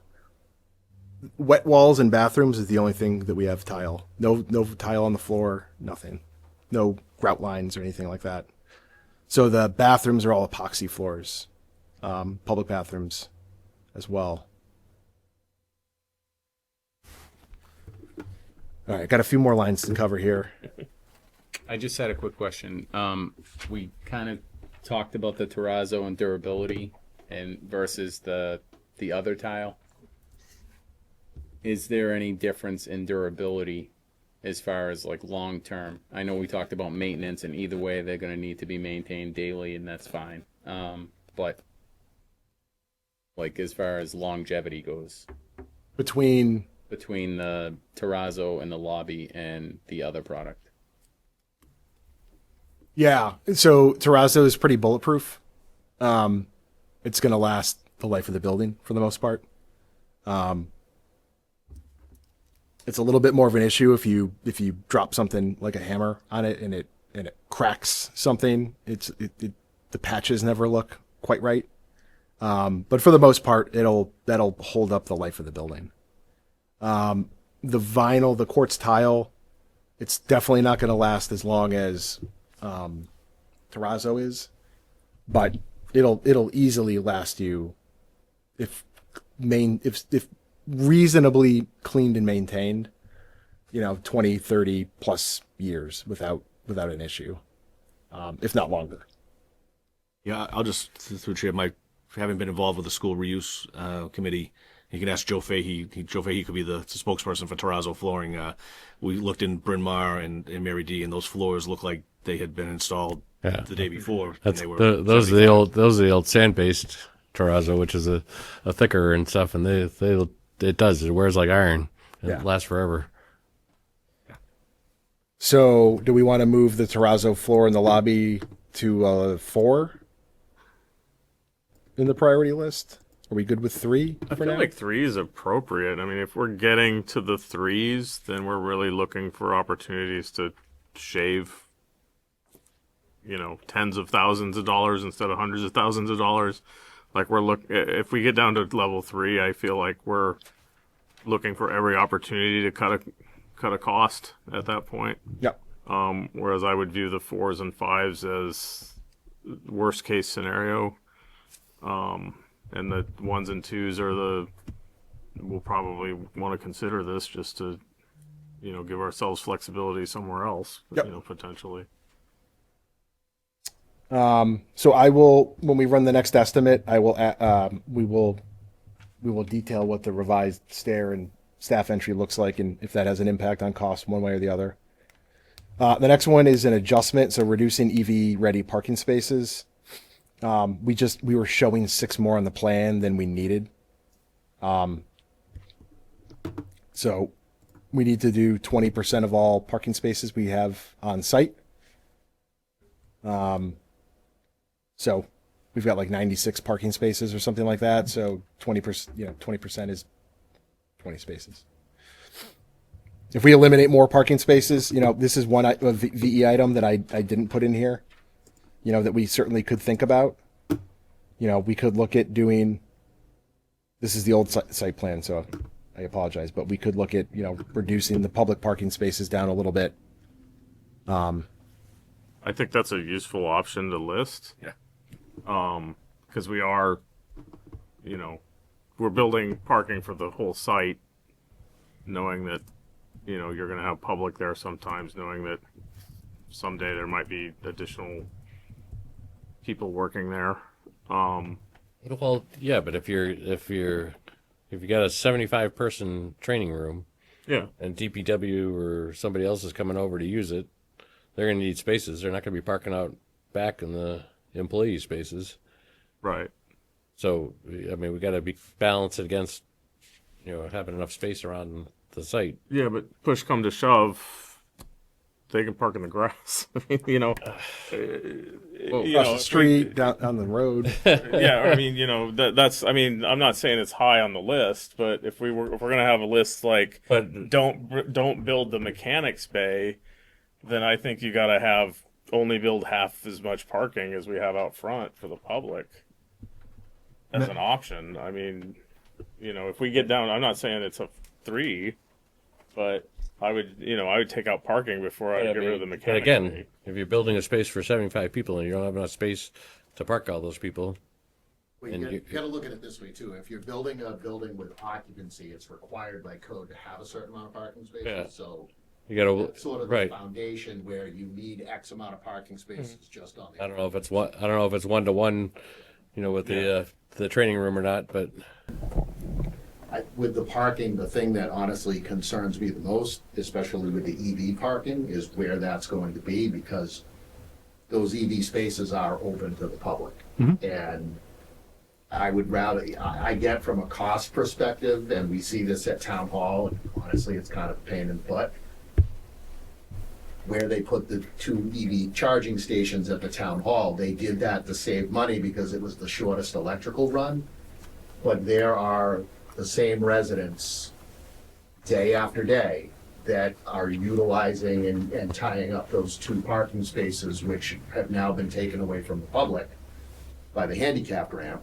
So we have to assume that if we put 20 EV spaces there, there will be EV cars charging there on a daily basis from the public. And the location of that concerns me more than the actual EV spaces themselves. I don't want them closer to the building to save money Yep. on the electrical run, where now they're kind of like the first layer of parking right up against the, the operational side.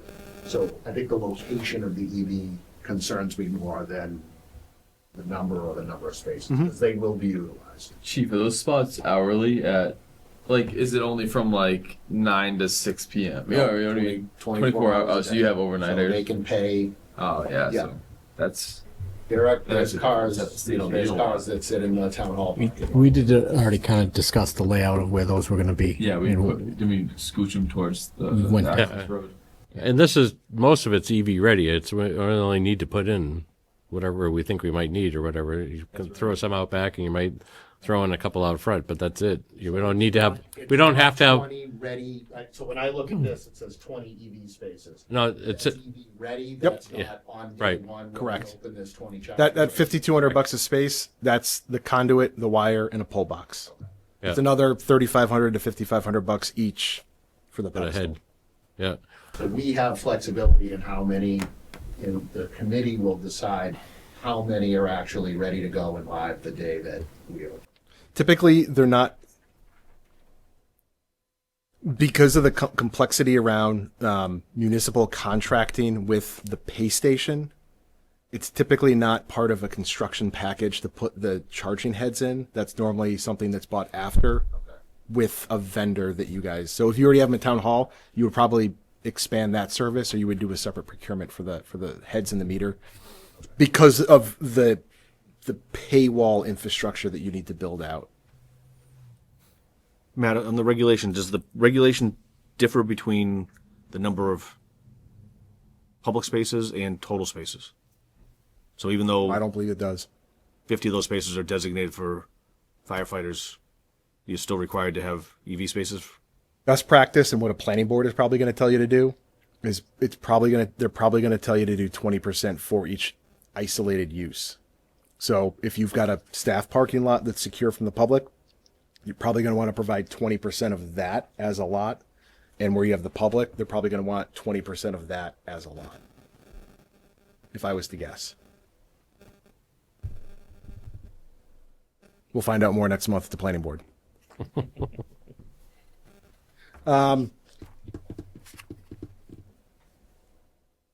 right, here's a fun one.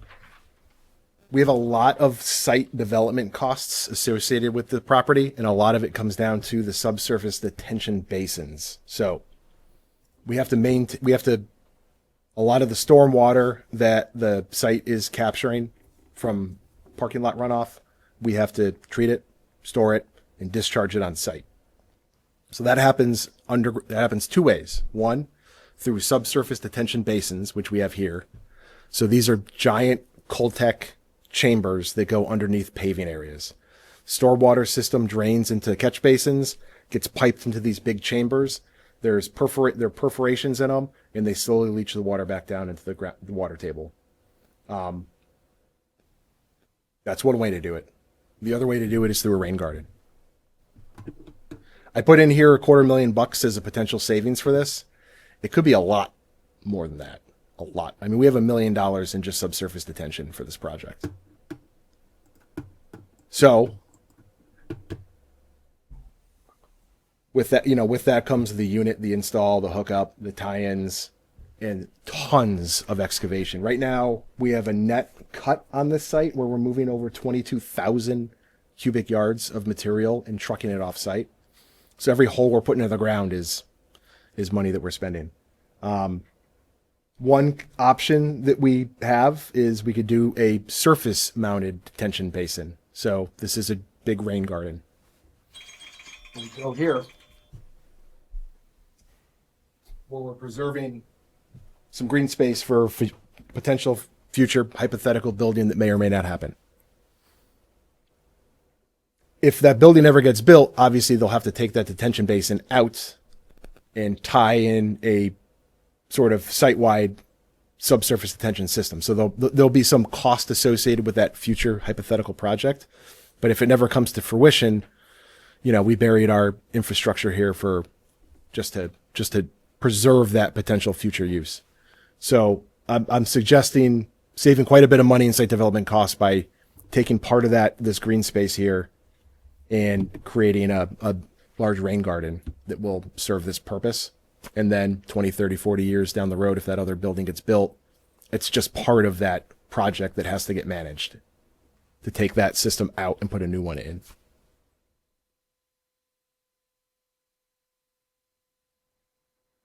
Matt, what else is out there? I don't know if there's anything on the commercial or side for parking lots that self-drain, not asphalt. Oh, like pervious paving and all that? Right. Yeah, that's all part of the same thing. It doesn't really help you on the back. I wouldn't put pervious paving in anywhere that a fire truck is going to be driving. It'll tear the crap out of that thing pretty quick. I'm just thinking other technologies besides big buckets underground that are catching water and then just. There's not much. There's not much. It's either the big surface pond or you bury it all. Yeah. That's got to be at the bottom of the list because I can't imagine going back to the final design and if we sold this project on the fact that we're preserving space for future use and we've got a pond there. Like, yeah, we can take it out if we need to use it, but like just the optics of it are terrible.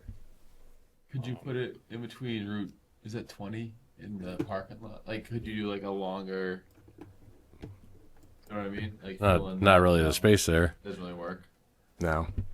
And this edge of paving here is effectively going to be our new flood line, so we can't put it down there either.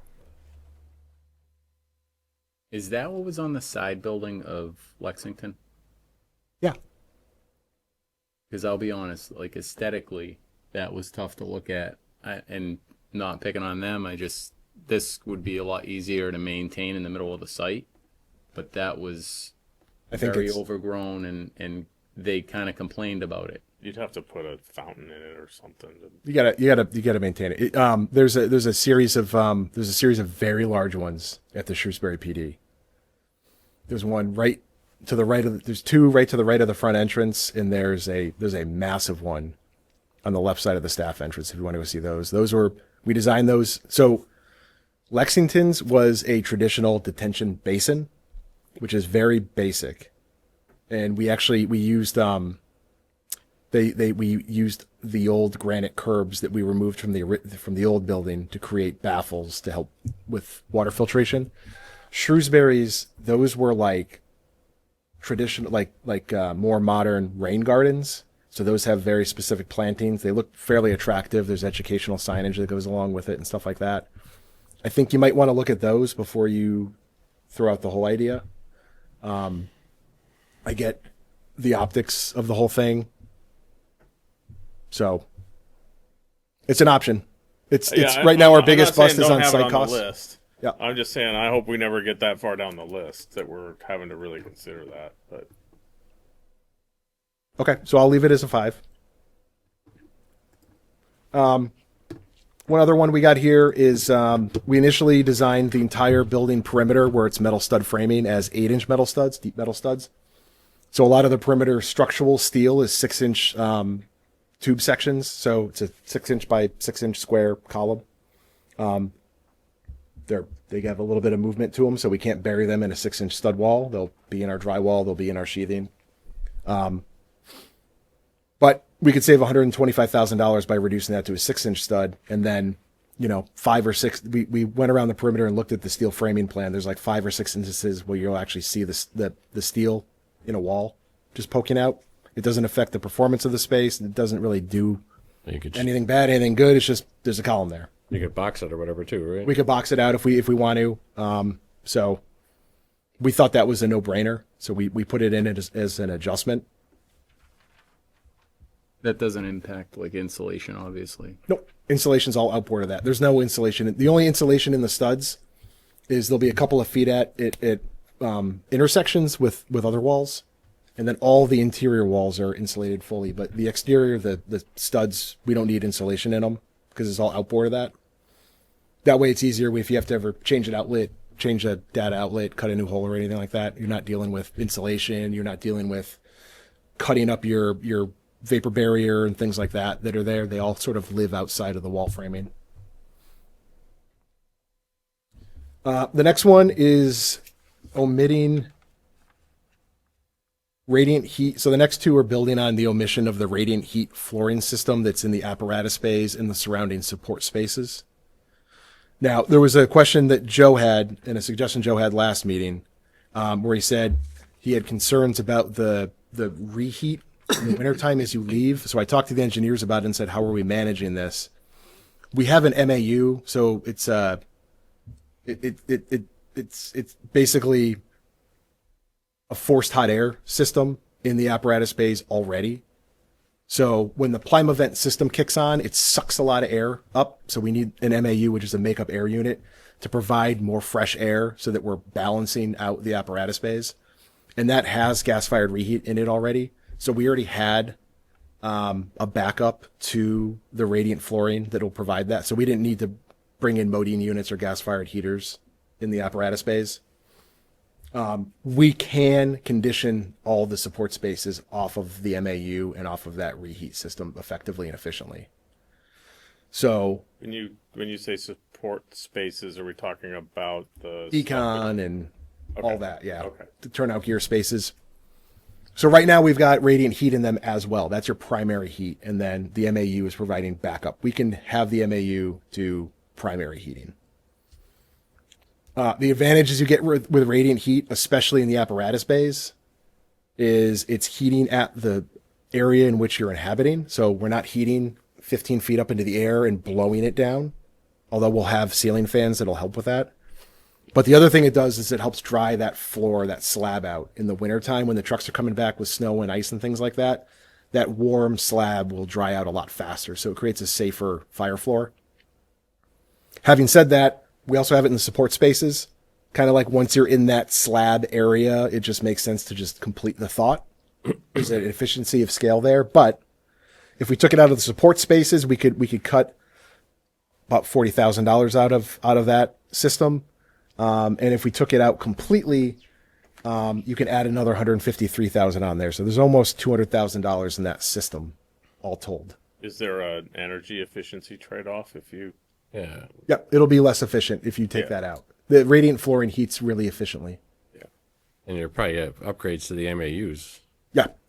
So, Yeah, we might have to upsize it. Yeah. Possibly, yeah. We thought it was important in the support spaces as well. No, Keep everything Yeah. consistent. Yeah, absolutely. Yeah.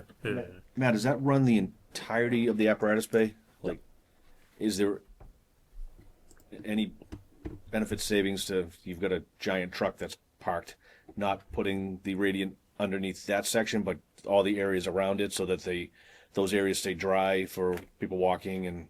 No, because there's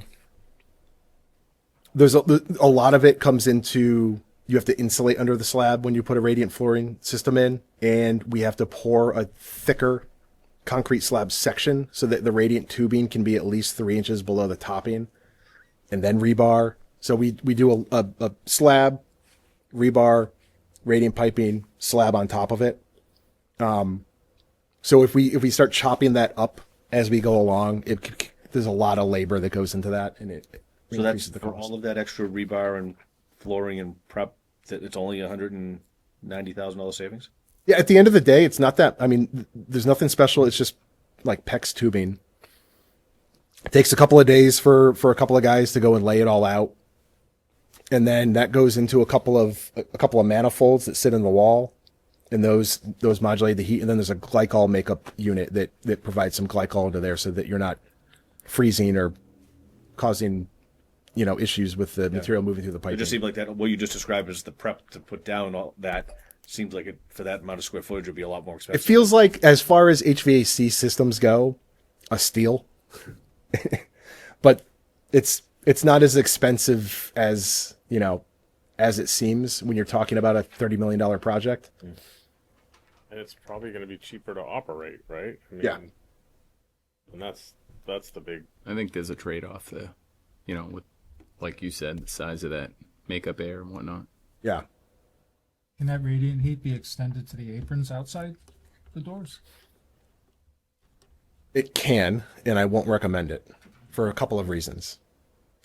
And the first is the value savings we just talked about in the operations of it go out the window when we start heating an exterior one. That's going to be continually circulating through much colder return, and so we're going to be flowing a lot more material through the system, firing it and heating it continually. So you're going to be you're heating a frozen environment when you're doing that. That's a minor issue. The biggest issue is when it's snowing, sleeting, and it's cold out. Now you're basically creating an ice dam at the front of your apparatus bays. So you're gonna, wherever that radiant heat is in the apron, will start to thaw and melt the snow, which is why a lot of fire departments want that. They're like, we don't want to get out there and shovel in front of the garage doors. It's a nightmare. As soon as that system ends, it will freeze, and it'll freeze continually, and it'll start to build up an ice dam. And so you guys are going to pull your trucks out. You're going to hit that ice dam. It's going to be a speed bump right in the front of your bays. The only way to mitigate that is if we run the heated apron to a catch basin and then heat the catch basin with heat trace. So now it's how much are we heating outside to deal with the issue? It's a cascading issue. It causes a lot of You problems. might as well just cover the apron with a carport. Yeah, you'll At that see. point. There are some fire departments that do it. There's some that have requested it, and there's some that have had it put in.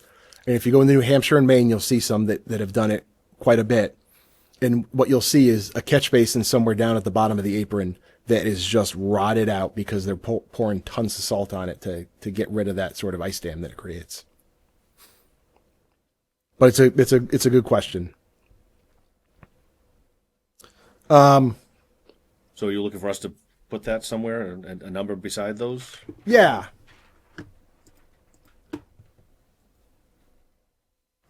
No, I was going to say it's more down 5 is 5 or Maybe a you 5 could for talk me into a 4, the but support spaces, maybe a 4 because you Yeah. probably could put Okay. enough heat in there with the regular ceilings. Yeah. Perfectly reasonable. But certainly whatever the committee. again, it's another item that I hope we never have to get to. I guess.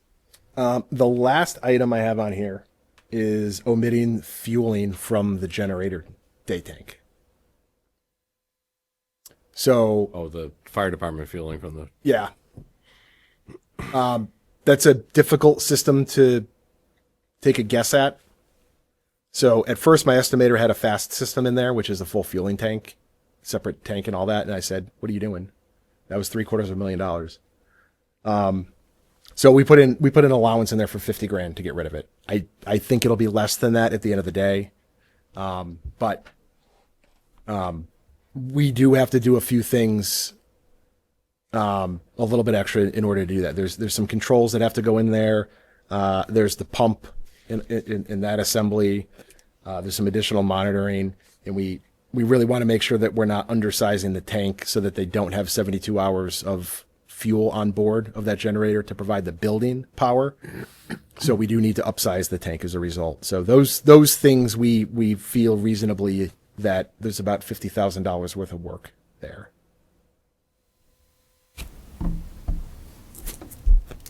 I guess my question would just be to the chief, deputy chief, what does the current system work? How does it work? Do trucks fueled between runs? Is this... Yeah, right now they're only permitted to go there at night, just because of the traffic and the volume that Shell station does. At the end of the day, I think it would be great if we could do it. The main reason why I sort of wanted to do this outside of the convenience was just to make sure that we were turning over the amount of fuel that's in a generator. Because when it starts, and runs for an hour on its weekly test, you're not using a ton of fuel. So that was really the big advantage. I don't think it's a 5, but I don't know that I would, look to cast it away immediately, especially at 50 grand. But, somewhere in that 3 range, I think it would solve some things operationally. It would turn the fuel over. Not a hill I'm gonna die on. Do you pay tax on your fuel now? No, we do not. Okay. So there's not a difference between road fuel and dyed fuel? Because your generator, you don't pay road tax fuel on. Our Like home heating oil. The generator is gas. No. Diesel. What are you talking about right now? No, we're talking about the new configuration. New configuration. Be diesel. So we're gonna have a tank on there, okay, and we're gonna put off-road diesel in that. Okay, and if you're refueling your trucks, okay, do you pay road tax on the fuel that you use? No, we don't pay tax on the fuel. So that becomes a non-issue. You can use dyed fuel, okay, without any problem in it. Okay. So just to give you all a snapshot of where that leaves us. So we're looking for 24.8 is the ballpark we want to be in. I don't think we didn't add any of those ads back in, so those are all sitting off the table. So if we're looking at priority 1, we're at 25.4. Priority 2, we're at 25.3. Priority 3, we're at 25 million, pretty much even. Priority 4, there was almost nothing in there, so it's just a little less than that. And then if we took all the VE that I laid out on the table that was priority 1 through 5, it brings us to 23.2 million. So I think we've got enough here to be in the ballpark. This is not the last time we're going to go through this exercise. We've got the potential stair Yeah. reconfiguration. Can we? Can you pull up second floor plans? Yep. Any other suggestions you guys have? I- Happy to entertain.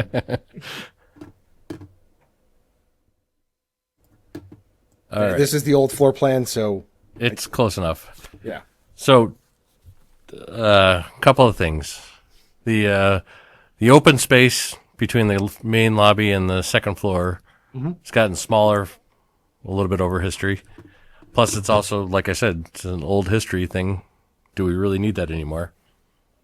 I don't agree that it's an old history thing as part of the old design. I mean, it doesn't really tie to anything downstairs. It's not a. It doesn't, but it gives height to the lobby that you wouldn't have otherwise, and there's going to be a lot of stuff in that lobby, artifacts and displays and things like that. It also gives a visual connection between the lobby and the training room, and the day room and living areas, as well as brings natural light that they wouldn't have otherwise into that space. I mean, you got a pretty long tunnel before you get to it, coming from the outside there. Especially with you extended the gable out and stuff and pushed it out there. That's because I was thinking that. I mean, if you lose it, you could move the living space over a little bit, and then you could add back in some function space inside the areas that we got rid of earlier. Was study rooms and report writing rooms that are now relegated to the radio room downstairs that we could put back into the inn. And then second is the officer's one bunk. You pushed out into that gable. If we pulled it back, because right now you got 192 square feet or whatever of just empty space out in front of the his that's never going to be used for anything other than probably going to become a catch-all storage area or something. And That's laid out in the. and that bunk is all the floor is all exposed to the outside.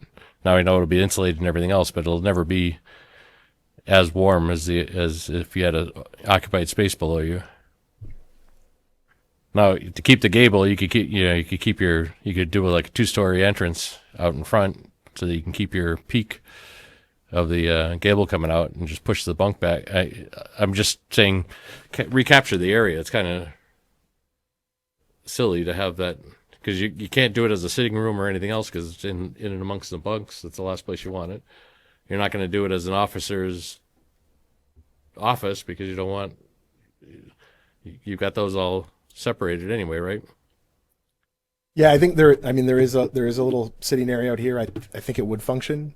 But I don't. You don't want a couple of people out there sitting there yakking away at a seating area if people are trying to sleep either.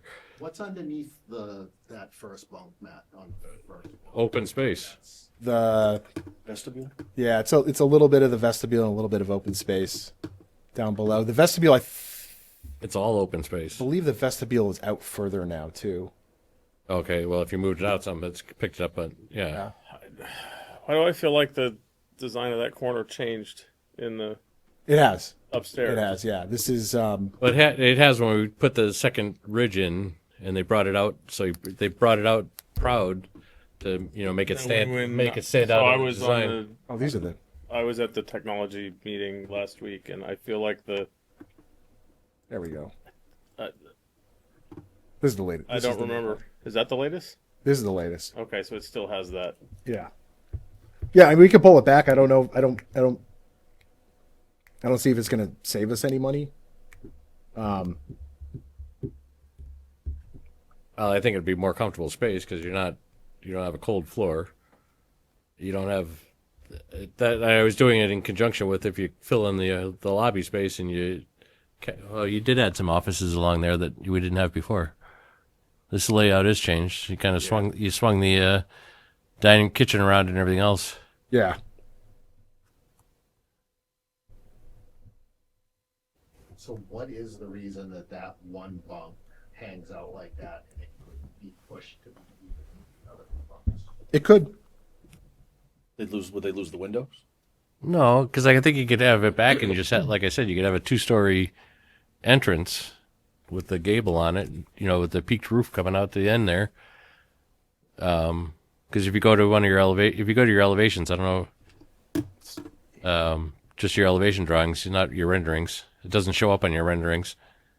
It's right here. It's right there, but if you look from Route 20 side, if you bring up the elevations on your drawings, although you might have the walk around rendering too. Oh, that's the back.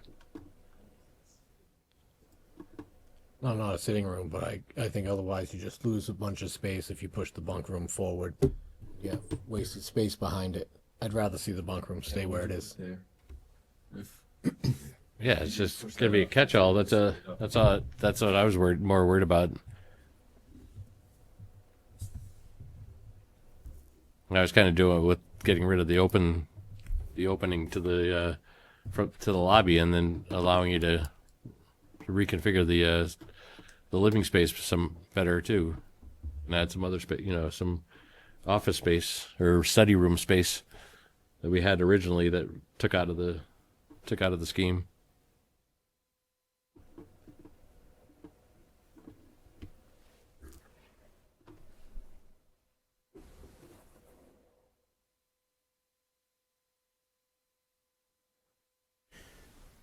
I'm not saying it's important in the grand scheme of things. Part of the open lobby too was if they ever did utilize building on the second floor of the training center, that would give you another natural light. Like I said, it could be 20, 30 years from I now. didn't say it was, It could be, the second floor could be just part of the other building, not anything to do with the fire station. Because if you have separate uses or whatever. I mean, that's what I'm saying. I didn't say it was high on the list. You could spend a lot of money up there and never use it. So it's like, why are Well, I mean, this is supposed to be like the entrance, so like you want it to stand out. Well, I know, but that's what I'm saying. So if right now that's a window to the bunk room, but if you take the brick header out of there and you go right up through there and you have a 2-story, entrance in there with you can hang a big fixture up in there, and that's your entrance into, it would show up as a big entrance. Oh, and you're saying make it like clear, Yeah. top to bottom. Yeah, and just be like columns that coming up on it from the front side. You'd have Push the bunk room forward. Take up that space that's kind of just wasted space inside. still need the bunk window Yeah, facing out into you would look into the bunk window. Would still look into the same space, yeah. but it'd just be back 10 feet, 12 feet. Light is there, right? Coming out, yeah. That, You yeah. the window and change the bulb. I don't know. That didn't look like space that could be really used at the end of the hallway, though. Sean, that is a consideration, though, right? That if that foyer area is lit from above down into that. Well, you have that right now with the lobby, with the 2-story lobby. You're gonna have lights and stuff up there that you're gonna have to get up to. No. And what it's I'm saying only for that officer's quarters. If he's pushed in, his exterior window now is that open space, which is going to be lit 24/7. So But it doesn't necessarily have to be all the way at the top. It could be down. That could be the light lower fixture. lower because you're only lighting. I don't know. Square footage wise, though, even if we moved it in, say, 4 feet, what is that really? 4 by 8? It's not going to do much because we're not changing the envelope. The thing we're going to save on is a little bit less slab. Infilling this would increase cost. Yeah, we increase costs some, but I think you'd get more programmatic space for the actual living quarters. Because you could take that. I mean, we got rid of study rooms or whatever a while ago. In your, study and report rooms. Well, the study room was a duplication of space because we provided that in each bunk room, that functionality. Okay. In the report writing, we moved that to the radio room because it was more functionally, worked better functionally for the way the department does that kind of thing. Yep. If there's other space that we're missing that's important, that certainly would make sense. I mean, this is a new layout from what we've last seen, so I haven't digesting this new floor plan, but Matt, where is future access to a future potential second story? It's right here. yeah, right there. Okay. Is there secondary egress from that suggestion? Thank you. I know all these things jump out at you, but they just don't jump out at me. These are my secrets.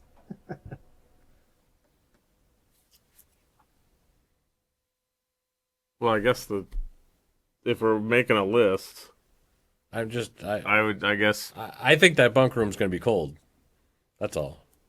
I don't care how much you insulate the floor, because there's nothing out there. It's not like you have sprinkler systems or anything that you're putting.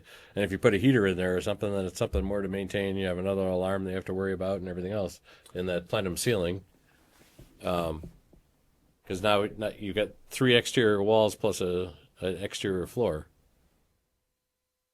I mean, could you just make that space, the officer's bunk room, that entire space, and just not put the rack and the other stuff stays forward of the colder area, and potentially, I don't know, just they get more square footage than the firefighters. I don't personally. I don't think this is a big deal. Moving the officer bunk here, and then having that is just open down below. I think that's fine. I think this would start to lose. I think you'd start to lose a lot out of the architecture if you got rid of this. Okay.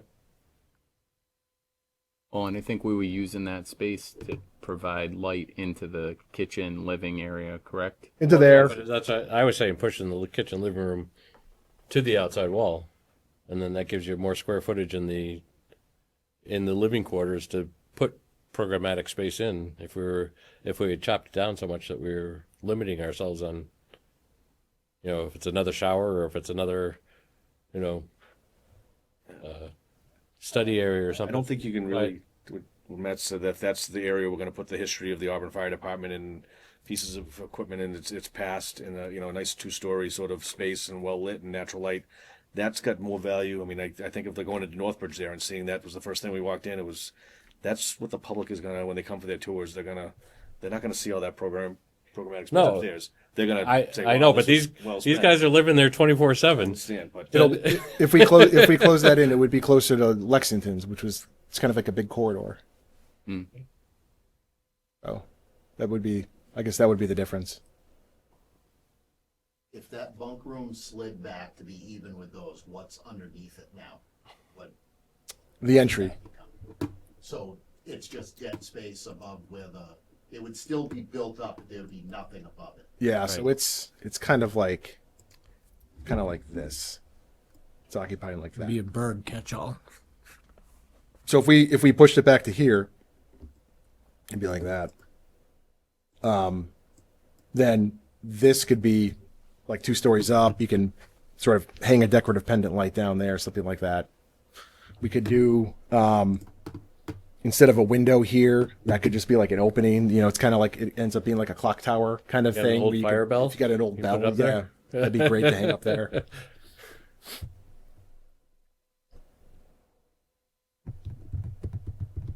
I think the 2-story lobby though also sits right over the entrance in the training center, which would really. Oh, does it? Did you? Well, the double door, right? So it's pretty just much in front of yeah. the elevator, right? Yeah. So the double door is like right here, I think. yeah, it's kind of right. It's yeah. But if you get rid of the partition, you might be able to move. You might move your doors around too, right? Yeah. You can't.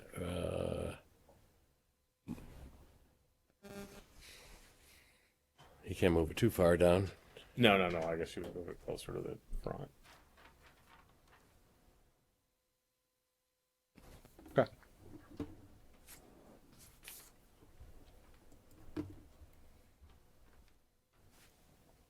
I don't know.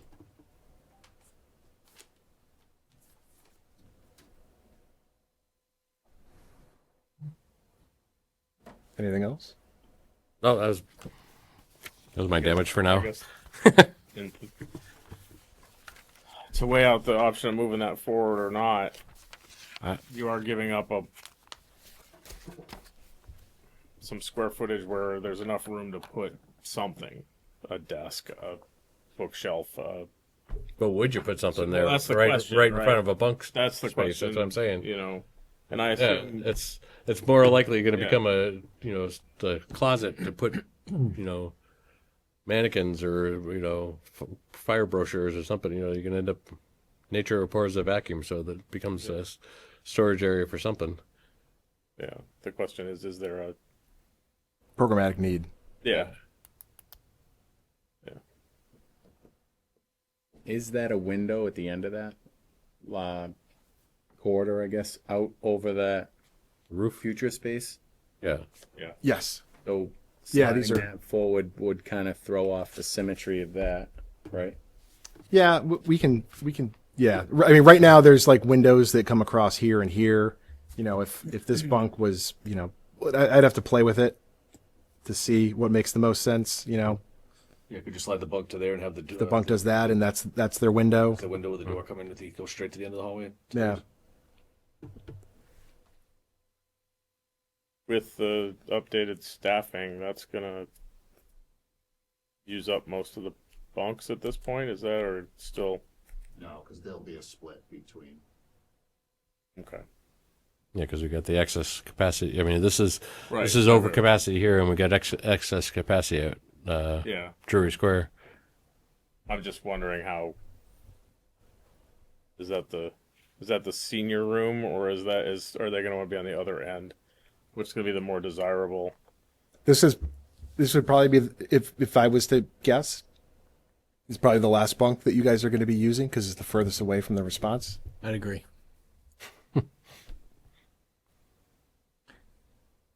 But then, like you said, for potential future second story, that's now you put your bunk, you're blocking your second But access point. you then you're coming through the living quarters into that side. You don't know what that space is going to be, so I doubt that would ever be the second entrance for that space.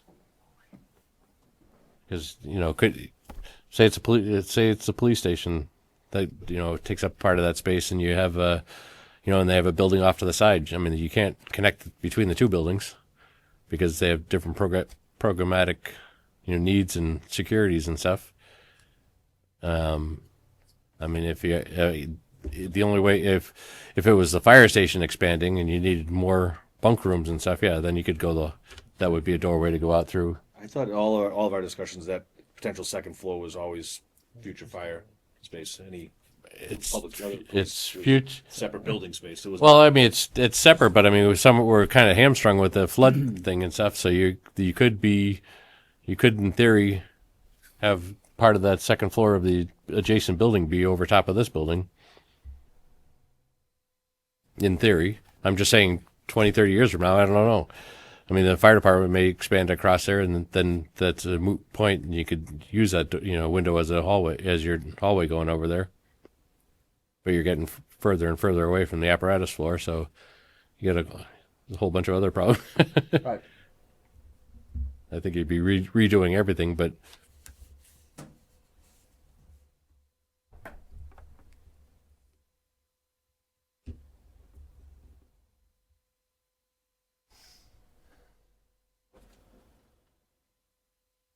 What if that wasn't a bunk? Would there be some other use for? well, you don't want to lose a bunk. Well, I don't Yeah. know. I mean, I'd be leery on that. I mean, right now with what, current staffing could go to, it gives us flexibility of 6 bunks. Mhm. So if we start losing bunks, we just, or alternately, is it an alternate use until you need it as a bunk? Yeah, that would be my. Right. I mean, it's like okay, it someday could be a bunk, but don't put a bed in it right away, and Use it as use a it as study. an office or a quiet space or a study room or whatever. And you could even Especially if that's your last desirable, because you're so far away. you could even make it or sleeping. bigger. I think it depends who you ask. Well, yeah, I was gonna They say, want to be further away. yeah, It would make a nice study space. yep. I mean, I guess to your point, if say you don't close it in and you leave it just kind of as a open at the end, and we do utilize it that way. Yeah. In the beginning, I would be reluctant to not utilize all of it the way it is. well, we I can- know what you're saying about the floor, and then Yeah. that totally makes sense. We can also design it such that it's adaptable as, I'm going to use an ADA term, but adaptable as a bunk, right? So we can put in, say, this red box is that future bunk. This is where the bed's going to go. We'll put a couple of outlets up there, put things in there. So like, it'll be, you know, the amenities that are going to go in as a bunk are provisioned. You just plug the fixture in. Right. And then at the end of the day, the only thing you have to do is build a little piece of wall by door when you want to make it a bunk. You Right, know? because the bunk rooms don't have any, I mean, other than electrical and communication stuff, you don't have anything else in them. Yeah, we can. There's no water, there's no, you know, Yeah, there's the station alerting light, right? There's probably going to be a couple of outlets, a couple of sconce lights or something like that around the bed, and other than that, it's basic space. It's simple. yeah. I mean, that's a possibility too. I mean, you can, yeah. Use that knowing that it can be readily converted. I just think if you want furnishings and everything to match, if you're not going to buy that furnishings for another 5 years, those furnishings won't be available when you go to outfit the next one. You're going to have mismatched rooms. I don't know. I just think if that's This happens. Yep. Yeah, That's the bunk space. uniformity piece for sure. space, it's bunk space, and just build it as such. Storm coverage, different things, different events. Sometimes you have to upstaff.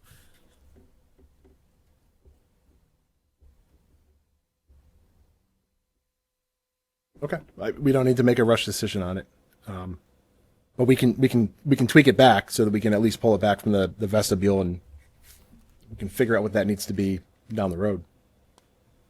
And does that really save us anything other than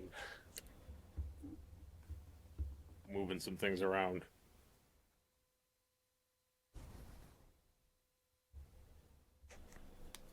And I wouldn't leave an open window there. I just see critters and birds and everything else. Keep it closed, natural light, and sealed up tight Oh, you mean instead of making this a bell tower? instead of a bell tower. Yeah. Yeah. Well, you put the pigeon spikes down. I don't know how they always find a way around the pigeon spikes. It's unbelievable. Smart pigeons. All right, that's all I had today. Was a lot. That's it. Connor? Yeah, so advertisement went out for the pre-qualification process last week. Thank you, Chief, and helped out with that. The qualifications are due on the 22nd, so that gives them 3 weeks to get all their stuff into us through Bid Docs Online, which is a pretty good system that we've been using in the past, and it makes it pretty fluent.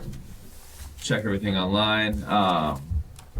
So once that comes in, then left field will review some of that, and we'll contact the pre-qualification subcommittee separately via email, and come up with some kind of time to meet virtually, hopefully to run through some of the bidders that come through. So we've already received quite a few already, so people are very interested in the project, which is good news for us. But Yep. we'll see what the final count is. But yeah, it's looking good so far. Right. And that's it. And then, yeah, we've been attending the design meetings, which have been very helpful. Thank you, Matt and team. And looking forward to Thursday's meeting. Hopefully that will check some more boxes. Remote again. Oh, that's good to know. Oh, would you say remote? Remote on Thursday. Oh, okay. Yeah. Yes. Do you get the DD package at the end of the month? Is that where? It goes to the estimator next Friday. Okay. Maybe the Monday following, as we button everything up. But left field's doing a shadow estimate with this one, right? Yep. Yep, our estimator's on board, and once we get the package up, we'll send that to him too. All right.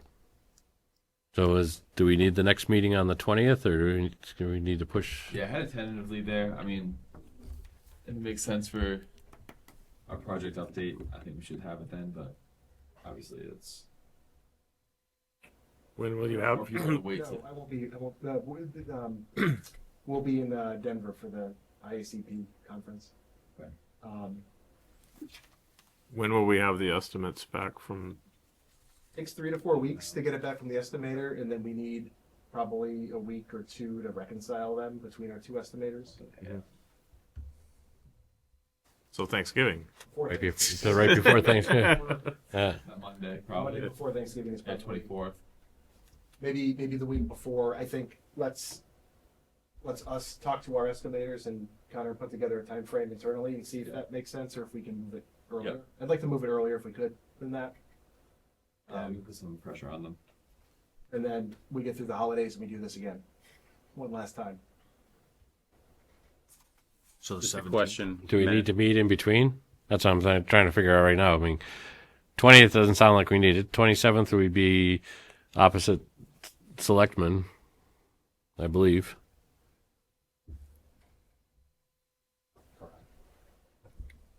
I mean, we could shoot for the 10th. I mean, if that for the November 10th, that makes it sooner than the 24th or 17th. Maybe we just do it tentatively right now, and then if we don't need it, we push it. Yeah, once we talk to our estimators, then if they need an extra, whatever, 5 days or whatever it is, then we can go 17th. But Okay. let's tentatively go the 10th. Yeah, that works. Okay. We'll keep the committee updated. We do have Veterans Day on the 11th, which is the Tuesday. I don't know if anybody's going to have extended Oh yeah. travels. I'm just thinking the 17th might be the better, and that's before the Thanksgiving week. Actually, the 10th is probably the selectmen meeting, right? Aren't they the 2nd and 4th? Correct. Let's take the 17th then. We flip flop. See if Camp Gleason's available. Looks very nice.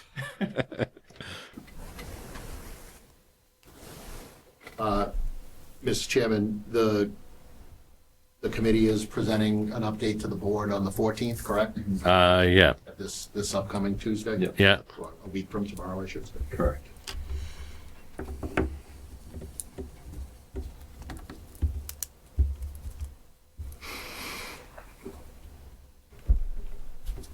You need anything from Tecton for that? Yeah. We put together a presentation. Left field came. Yeah. Just this ago. Just let me know when you. Okay. Yeah. We can talk tomorrow.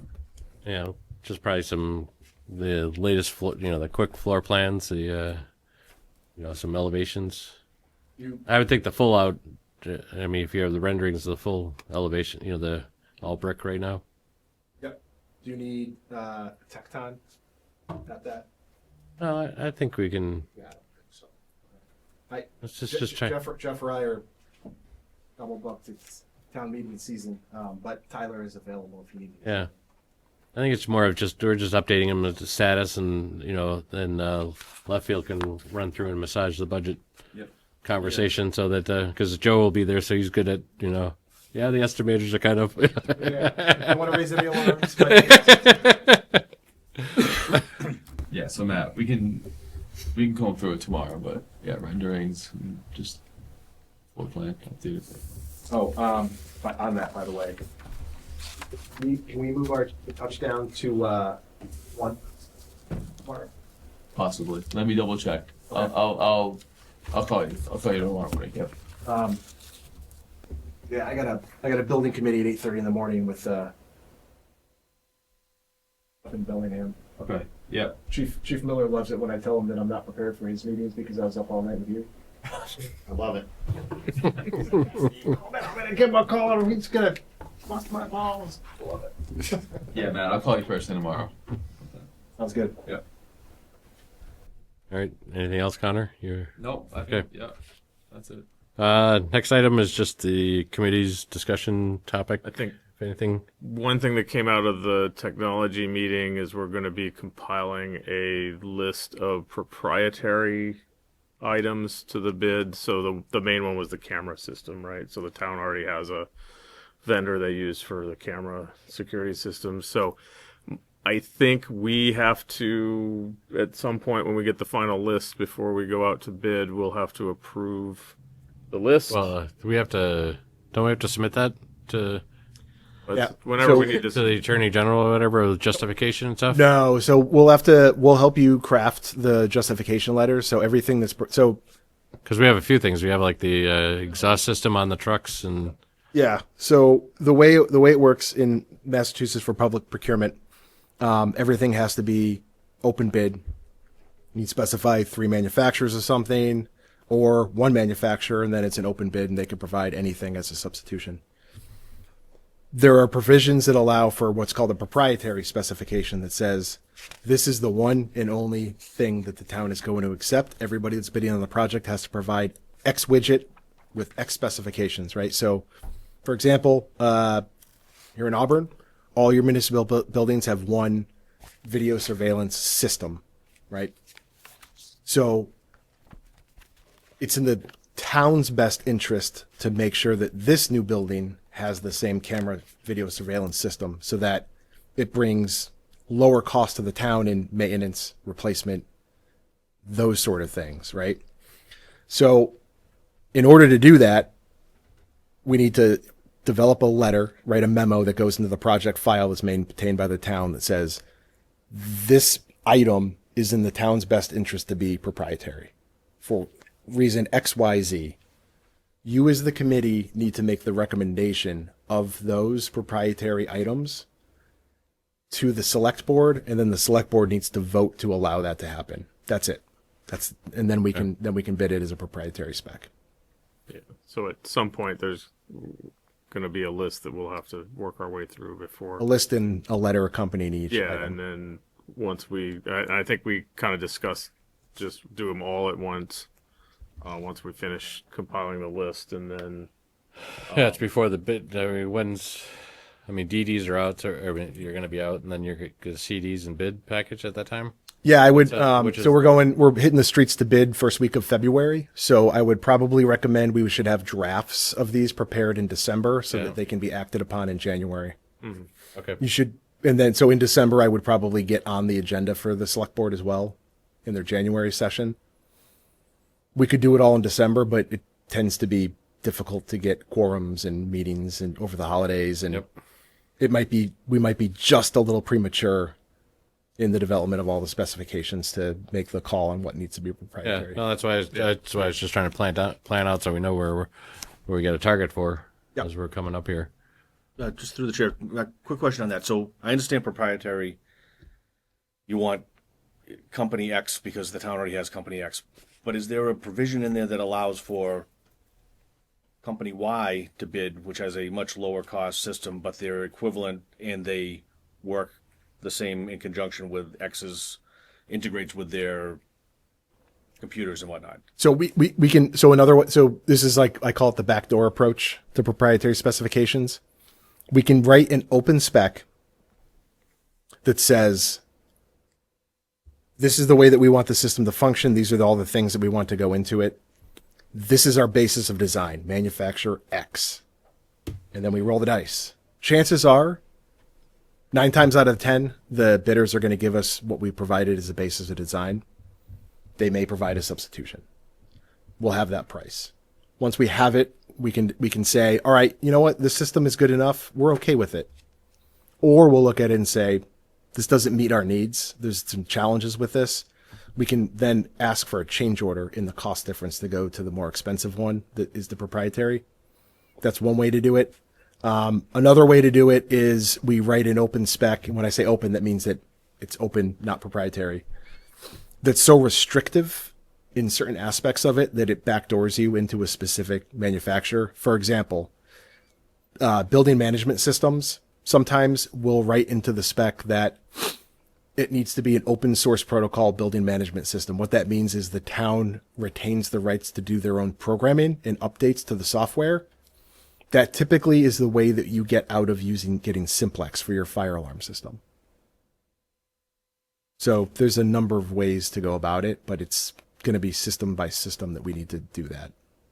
Yeah, it just seems like nowadays in technology, a lot of those industries are required to speak the same language as Echo, or they're willing to write, an API to allow their technology to talk to this technology. Some of the benefits to the town of sticking with a single vendor is that you have the service and maintenance contract. So if you go so video surveillance was the first one that came up. All of the cameras and the whole system across the entire town is one vendor. And so you would just be adding additional cameras to an existing service contract, and you would get efficiencies of scale in that.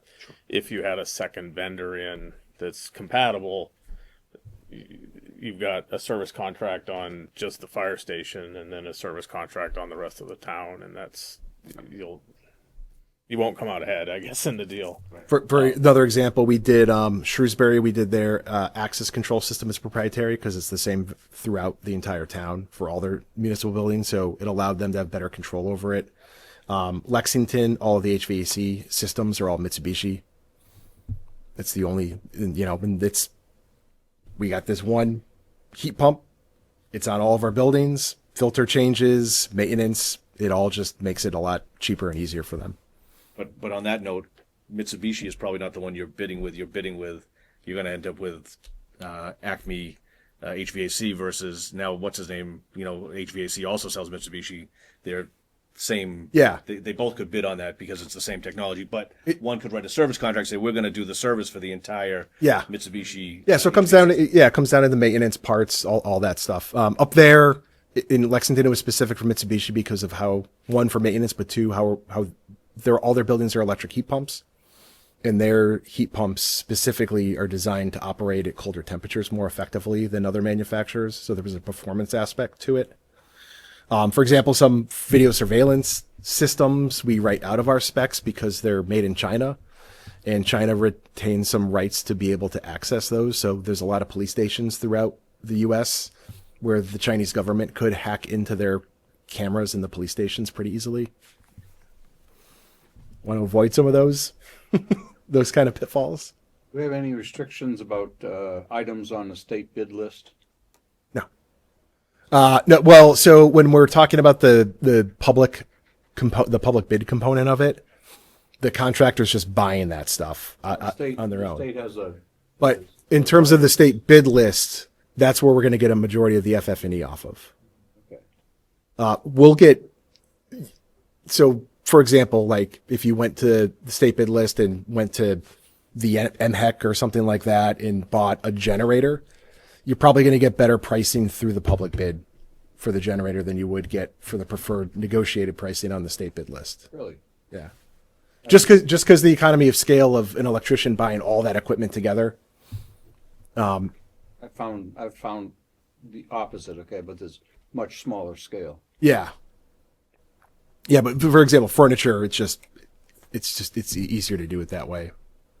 But when you're getting into building system components on a large construction, it tends to be more economical to have it all sort of rolled up into that bid package.